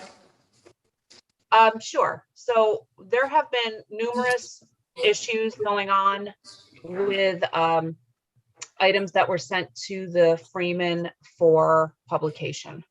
For example, we had some notices that needed to be published in a timely fashion, and they were not, even though I had received notification back that they were going to be published. They in fact had not been published, or they were published and only half of the information was there. So there were several instances of this happening. And I tried to correct the situation as soon as it was discovered, and was not getting any kind of cooperation or help on the end of the Freeman. So with that being said, it was really creating a hardship for us, considering that these were matters that needed to be published right away. So that is when I had approached Andrea with the late communication, asking that we look elsewhere for our official newspaper. Okay, thank you. Sure. So when apparently the communication that I posted was seen by people at the Freeman. So they had contacted me and asked that they actually sent an email to me and Andrea and asked that we meet with them before today's meeting. So we had a meeting this morning with Mr. Woods, the regional vice president, and he was really not aware of, he knew that there had been some mistakes made on their end, but I had very detailed notes and emails back and forth with the Freeman. So he was a little surprised by just how many mistakes were being made. And I do understand that they had a lot of turnover in staffing. The person that I was dealing with for a very long time, she was with the Freeman for 40 years and she just retired a few months ago. So she was definitely not an easy person to replace. She was very organized and she did her job really well. And so we understand that. And he explained that, which is, it's like I said, it's understandable. So he would like us to, he's trying to come up with a plan that will streamline anything that I send to them, and a checks and balances on their end. And Andrea and I don't want to speak for you, Andrea, of course. give your own opinion. But we did speak afterwards, and we felt it was reasonable to give them a little bit of time to see if they can correct the situation on their end. Andrea, do you agree? Did I give an accurate description? Yeah, I thought it was a good meeting this morning. They, like Elisa said, they weren't aware of a lot of what was going on, which, now they are. So I think, now's the time that they have to fix their errors. And they did have a couple concrete solutions right from the bat. And, and one of the things that we talked about is it was a lot of times on Elisa and I make sure that they have like a cushion space. So I'll call a meeting before the 3 days, but on occasion we don't have that luxury. And so that was one point that I made to him, was that we need to, if we have a priority like this has to be done, that they need to be on the lookout for that. So he said that they would set up a system to make sure that that would happen. He also he's going to work with Elisa directly.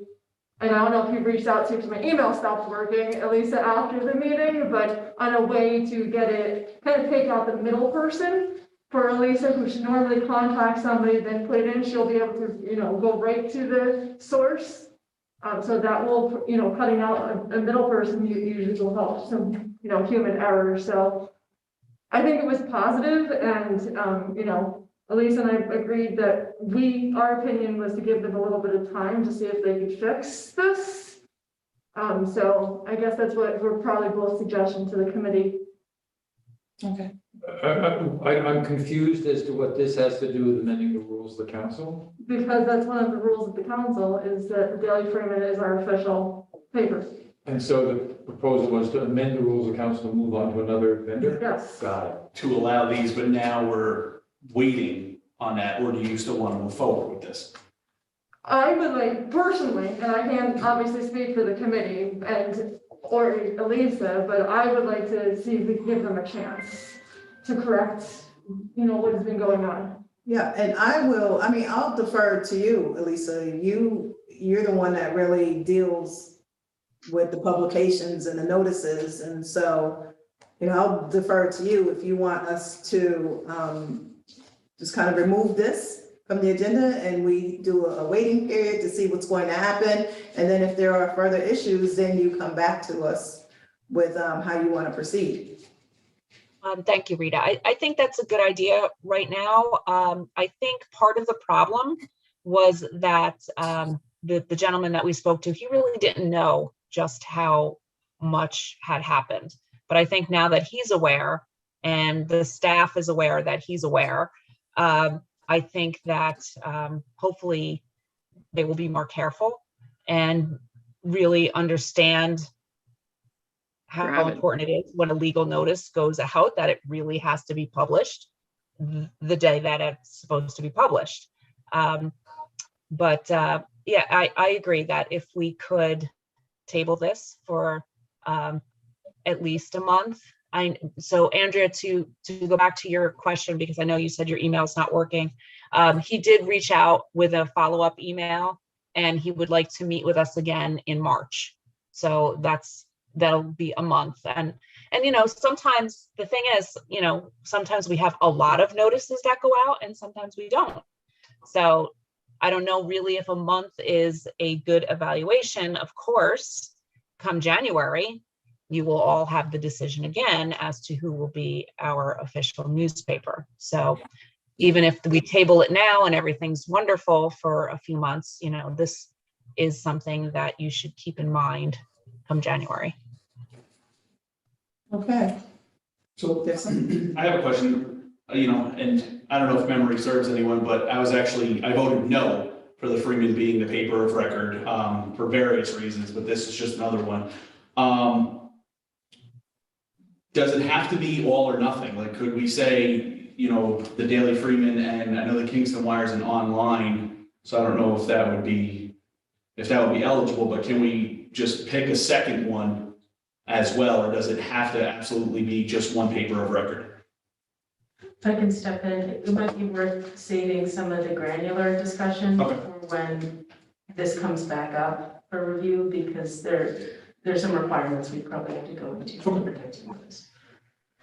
And we also do pay for everything that we publish. So there is an expense connected to that. Pay twice, and that would probably make Elise's office work twice as hard too, so that's just the consideration.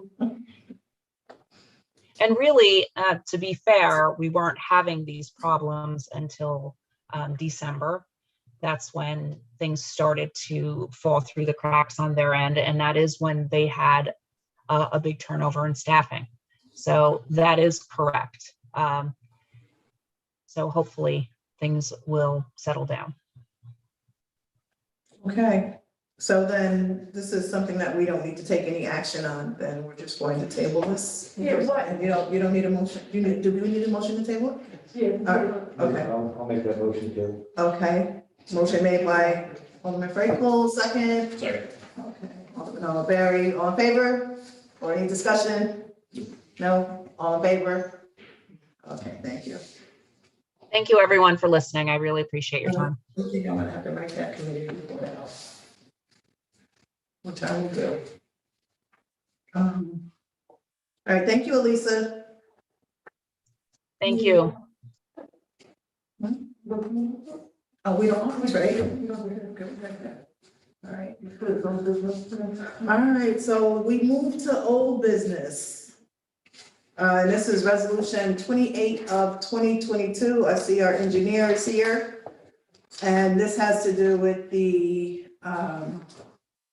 Franklin Street Complete Streets project that that the council sent back to committee. John, why don't I let you, if you, I see you here, so obviously you have something to say about it. So why don't I let you go? And then we'll move forward. Good evening, and thank you for the opportunity to be here tonight.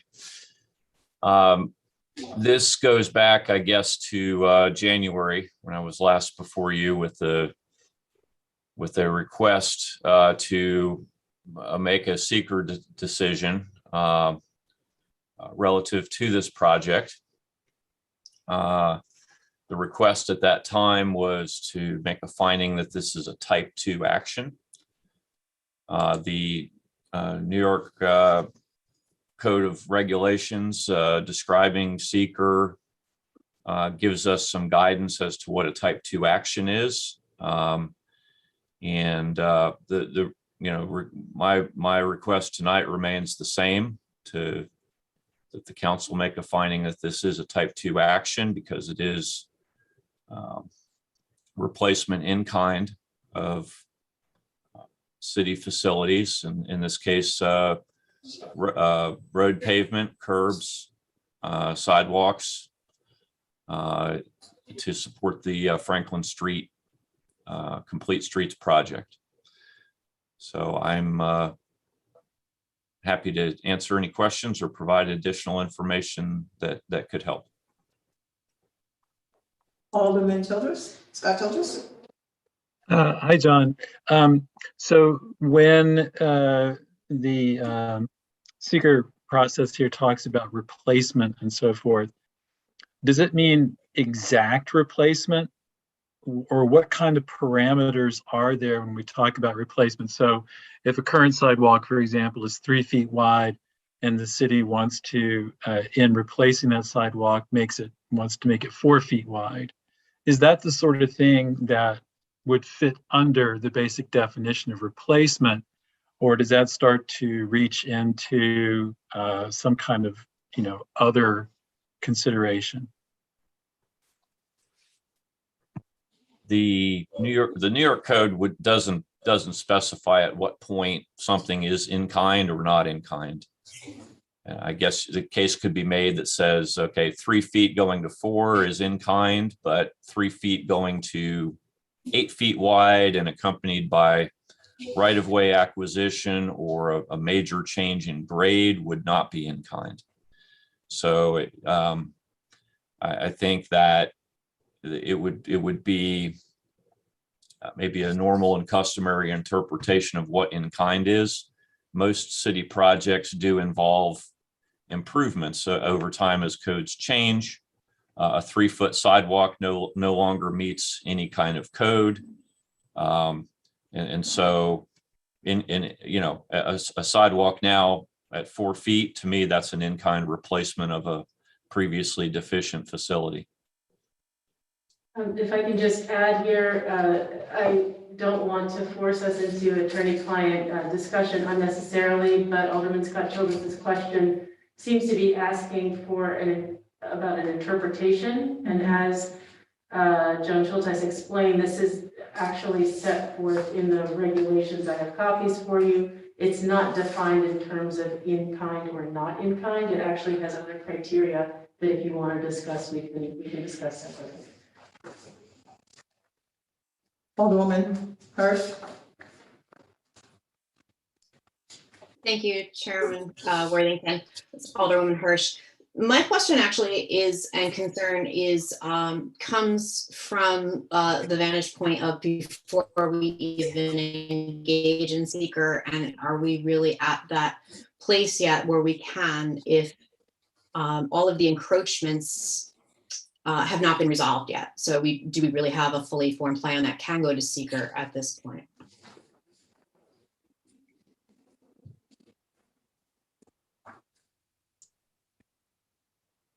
Yes, I believe we can, because the project limits are known to be the city of Kingston's right of way, and the project limits are from Broadway to Wall Street.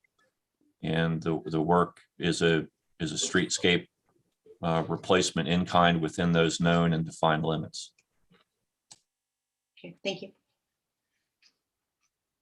Yes, Alderman Franco. Thank you very much. To me, this is an issue that's not so much as a technical issue as it is a community and neighborhood issue. Even if this will help, if people don't think it helps and don't want it, actively don't want it, that becomes sort of in the school of, I'm from the government, I'm here to help you, when people don't want the help. So to me, the question is around, people have raised specific issues and concerns around the loss of bluestone, around the loss of old trees, about the loss of what they think is their property, although it actually is an encroachment on city property. So a practical solution to this, without going, is it seeker 1 or seeker 2, would be to say, can we do this in a way that is going to make these people who are currently unhappy happy at the outcome of it? We go to seeker 2, but you keep the bluestone or you keep the trees. I don't want to get too granular here, but I just wonder if there's a practical kind of human relations based approach to this rather than a technical analysis approach. Thank you.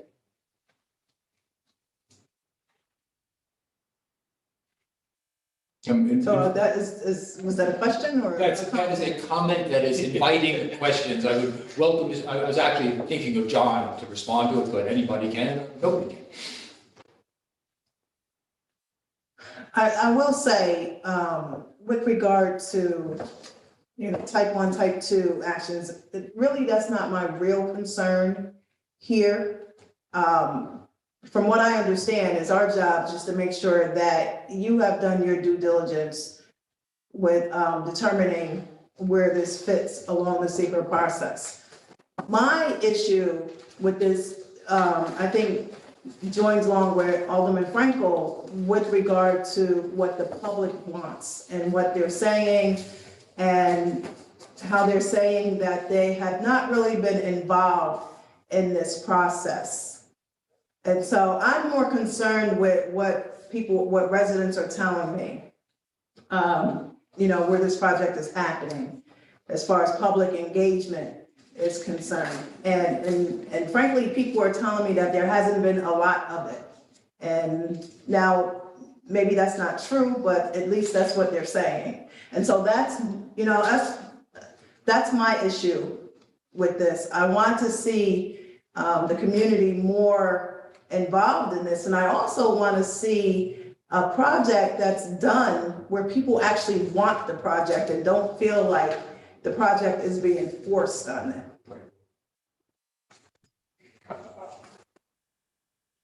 Yeah, and so, go ahead. Can I offer? Gentlemen, if you wanted to respond to me and then I'll let you go. Sure, okay? sure. Can I share with you a brief history, which maybe I should have done at the outset of the efforts that we've made to include the public input. So this project goes back actually to 2017. You'll find the earliest authorization by the Common Council for staff to apply for a grant. In this case, from the State Department of Environmental Conservation, DEC is the funder here. In March of 2018, the grant, the city was notified they were successful in that grant award was made. In 2019, the city issued an RFP and hired a consultant. So from that point, the design began. Almost immediately after that, we formed a PAC. That's a PAC, that stands for an advisory committee, a public advisory committee, and a number of representatives of the public were invited to join that committee, and in fact, a number did join. That PAC has met 3 times, including in September of 2019, in January of 2020, and in August of 2020. A 4th meeting of that PAC will be convened shortly.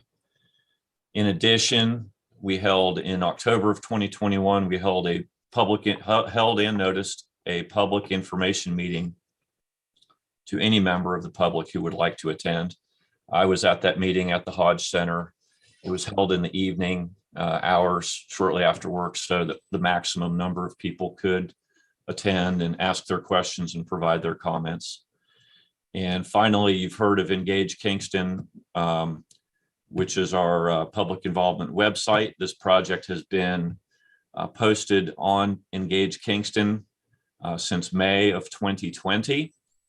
In addition, there was an active survey posted on Engage Kingston with additional notices and press releases advising the public that they had that opportunity to comment.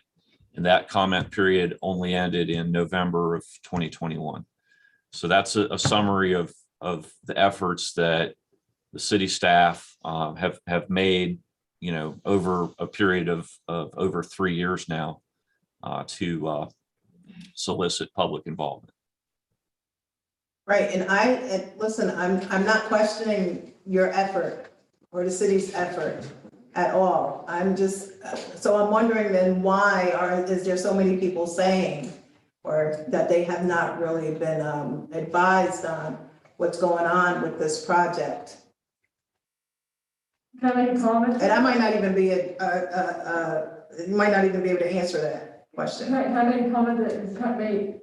Certainly. Part of that? Certainly. I mean, the last PAC meeting was August 2020, which was a long time ago, considering how many new people have moved into houses in Kingston. And I know that there are a lot of new residents on Franklin Street, so I think that could be one of the concerns, is that a year and a half ago, it's a long time, considering we know how many people have moved to Kingston. But then my question also kind of related to it. The open house and the survey, you said it was on the website and it was advertised. Was it also delivered to each of the properties on Franklin Street, either by hand or by mail? I don't believe it was, no. Well, okay. That might be a good thing just for future projects, if it's relating to a specific street, just to make sure that they're seeing it, because not everybody knows about Engage Kingston or has access to a computer to check that out. So just, there's nothing we can do about that now going backwards, but for future projects that have to do with a small area, it's doable. Even some aldermen might be taking them to the table in a couple seconds, but even, aldermen helping out the departments by doing that, walking their wards. Just a suggestion moving forward. Alderwoman Hirsch. Thank you. I think that a lot of people are that are responding to the fact that they're being told, like, their encroachment, say it's a fence that they've paid to put up, they now have to take down. and move it. And it's an expense. And there's a lot of people in our community right now that are economically disadvantaged. They don't have the money to just all of a sudden suddenly take down a fence or move it. So is there anything that we're offering to help people out in these situations? Yeah, if I could can't imagine what that must be like for them. If I could respond to that, no one is being compelled to do this at their own expense. The letters that went out to those people who have apparent encroachments were told that we're given the option to move the items themselves, but we're also told that if they did not, that our contractor will do it at the time the project construction begins and at no expense to the owner. So move or remove? They would be removed. And in the case of a fence or something like that, that material would be laid down on the adjacent property, and the owner could take steps to reinstall them. Okay, so that's a hardship that I think people are responding to. So I know this is not my ward, but I'm just concerned with this, setting a precedent. And if this kind of project moves to my ward or any other ward, people, I don't think people were clear from what I'm hearing about the encroachments and what that actually meant to them financially and the impact that would have on them, and that these letters only recently went out. So I don't know that the whole message was really amplified during, these public engagement meetings. Alderman Scott Childress. Thank you. So John, if there's going to be another meeting of the PAC, does that mean that there's still potential for residents to advocate for changes in design of any aspect of the development or the redevelopment? Yes, those opportunities do remain. So in that sense, then the seeker is not like the last possibility here for folks to be involved in considering the final design.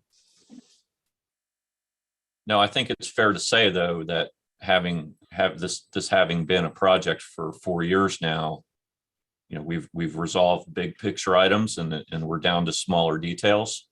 But that being said, until it's built, it's there.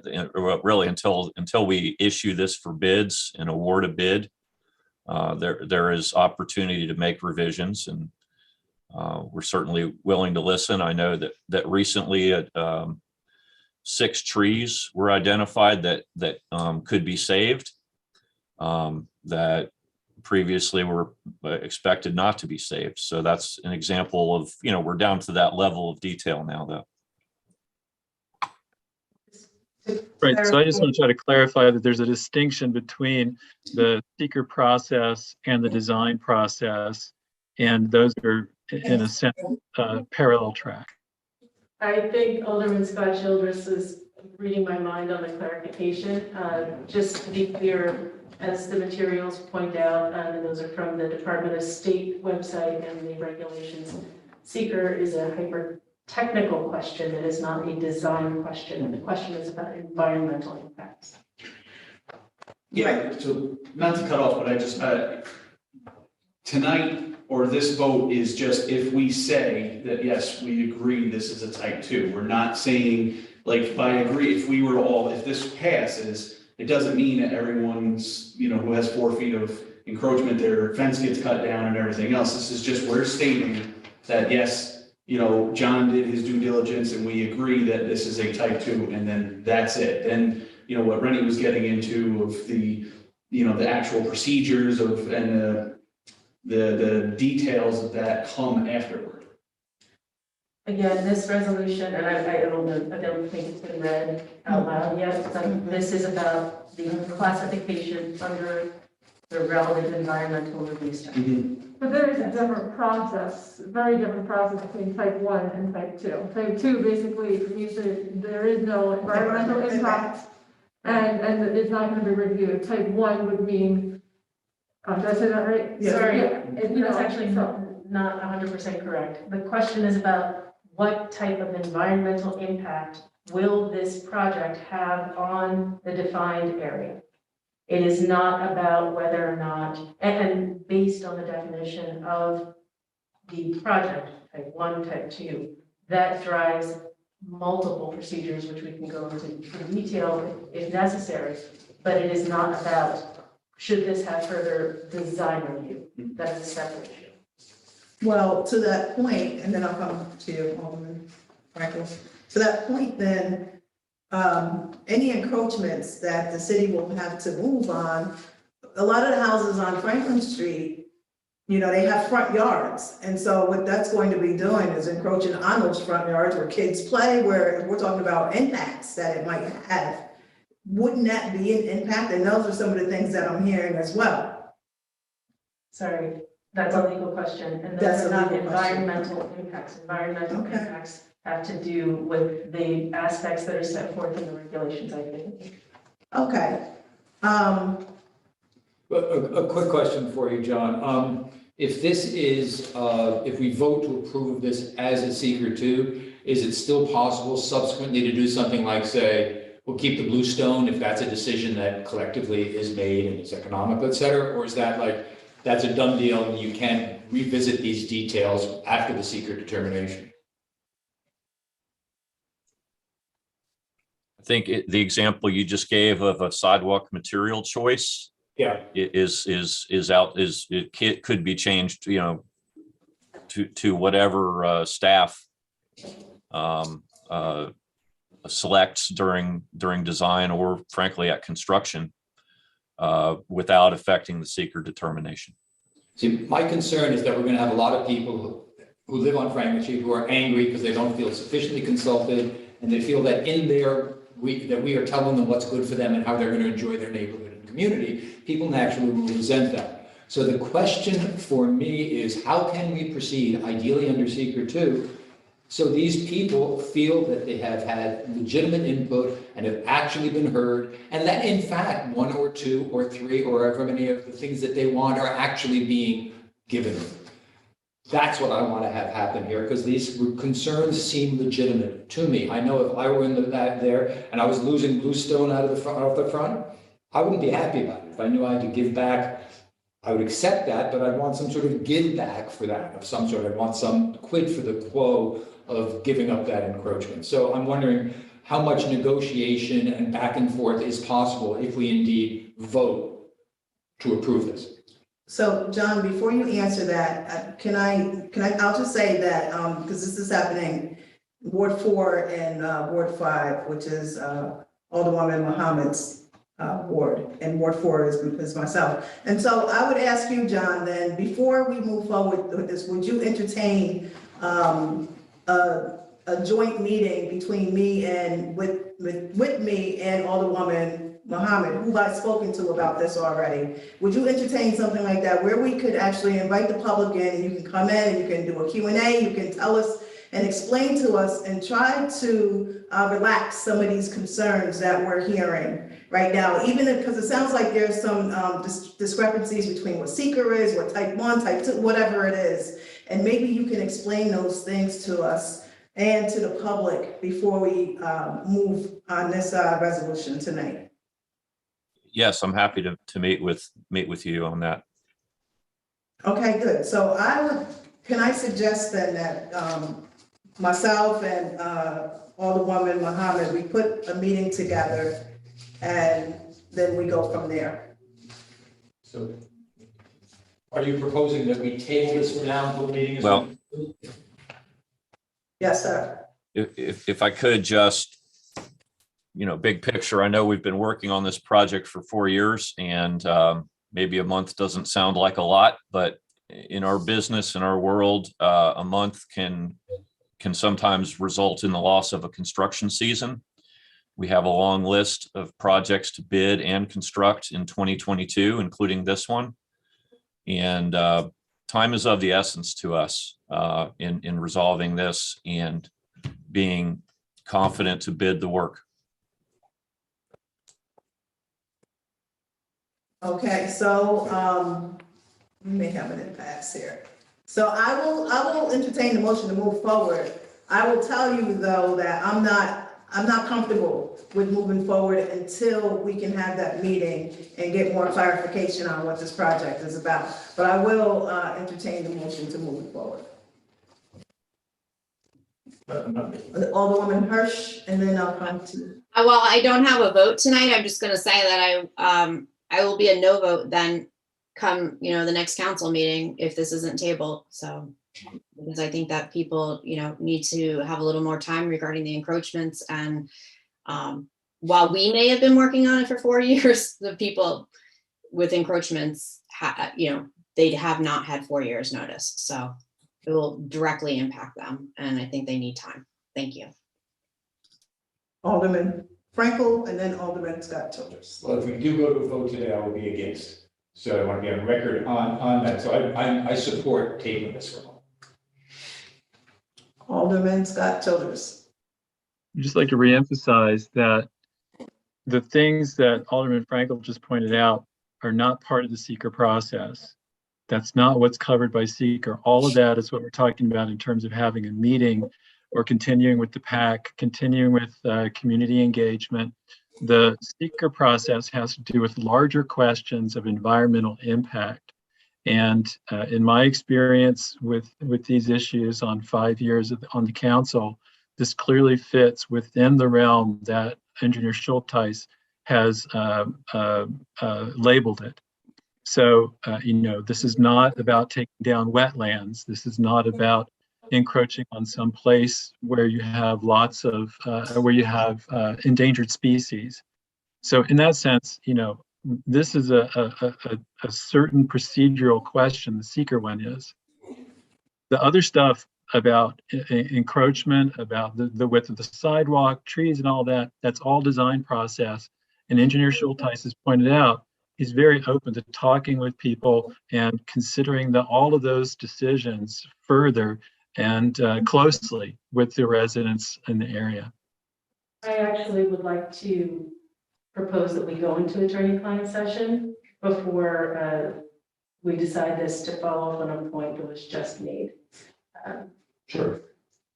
I need a motion Oh, sorry. to go into attorney-client session. Motion by Alderman Oliveri, second by Attorney Scott Childress, and all in favor? I guess we're going into attorney-client session. Do we have a phone number? We have to get a number. Rita, I texted to you, and if I will send it to Michelle and Rennie. I don't have Barbara Hill's cell phone, so if you could send it to her. Okay, You want to call it on your phone? I'll call on my phone. So that means that everyone. I'd like to have that. I would like to have that phone number as well. I'll send it to you too, Tony. Tony, I'm sorry, I didn't see you.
Smile for the camera. Thanks, guys.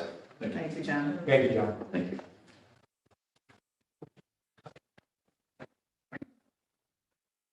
All right, so is everybody back on? Elisa, can you confirm that you hear us so we know that we're being recorded and all's good? Yep, I hear you. All right, great, thank you. Okay, fantastic. All right, so we're back in our Laws and Rules Committee, and I'm going to entertain a motion that we table Resolution 28 of 2022. Can I get a motion? Motion. All right, motion. Alderman Oliveri, second. Earl Frankel, all in favor? If you could just show. So who do we have? Myself, the three of us in here. I don't see Barbara. Barbara, are you there? Right now, she's not. If you all don't mind, let me just give me a couple of minutes to see if we can get her back on. Looks like she just walked away. I can see her room. Yeah, her camera's on. I'm trying to call her. Oh, me too, Michelle. See who she picks up. I think you got through because it went right to voicemail. Hey, can you come back on? There's a motion on the floor to table this for a month. With the.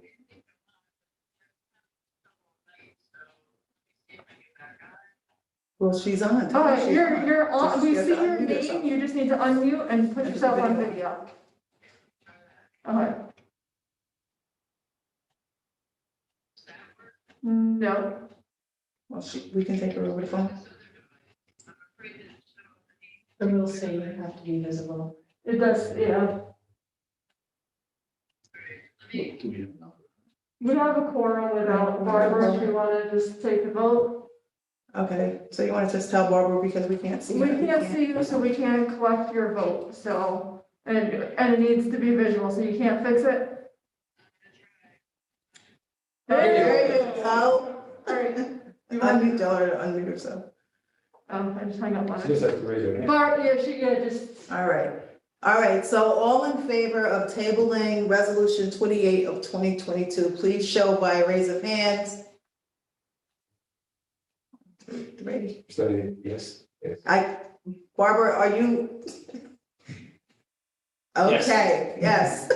So that's 4, and with Alderman Scott Childress has voted no on this. So this is tabled for further discussion. Okay? All right, and that concludes our agenda. Thank you all. Thank you. It was a little long tonight, but thank you very much. And we are adjourned at 9:12. All right. All right. Everybody have a good evening. Thank you, everyone. Thank you, Barbara. Good night, everyone. Yeah, thank you very much.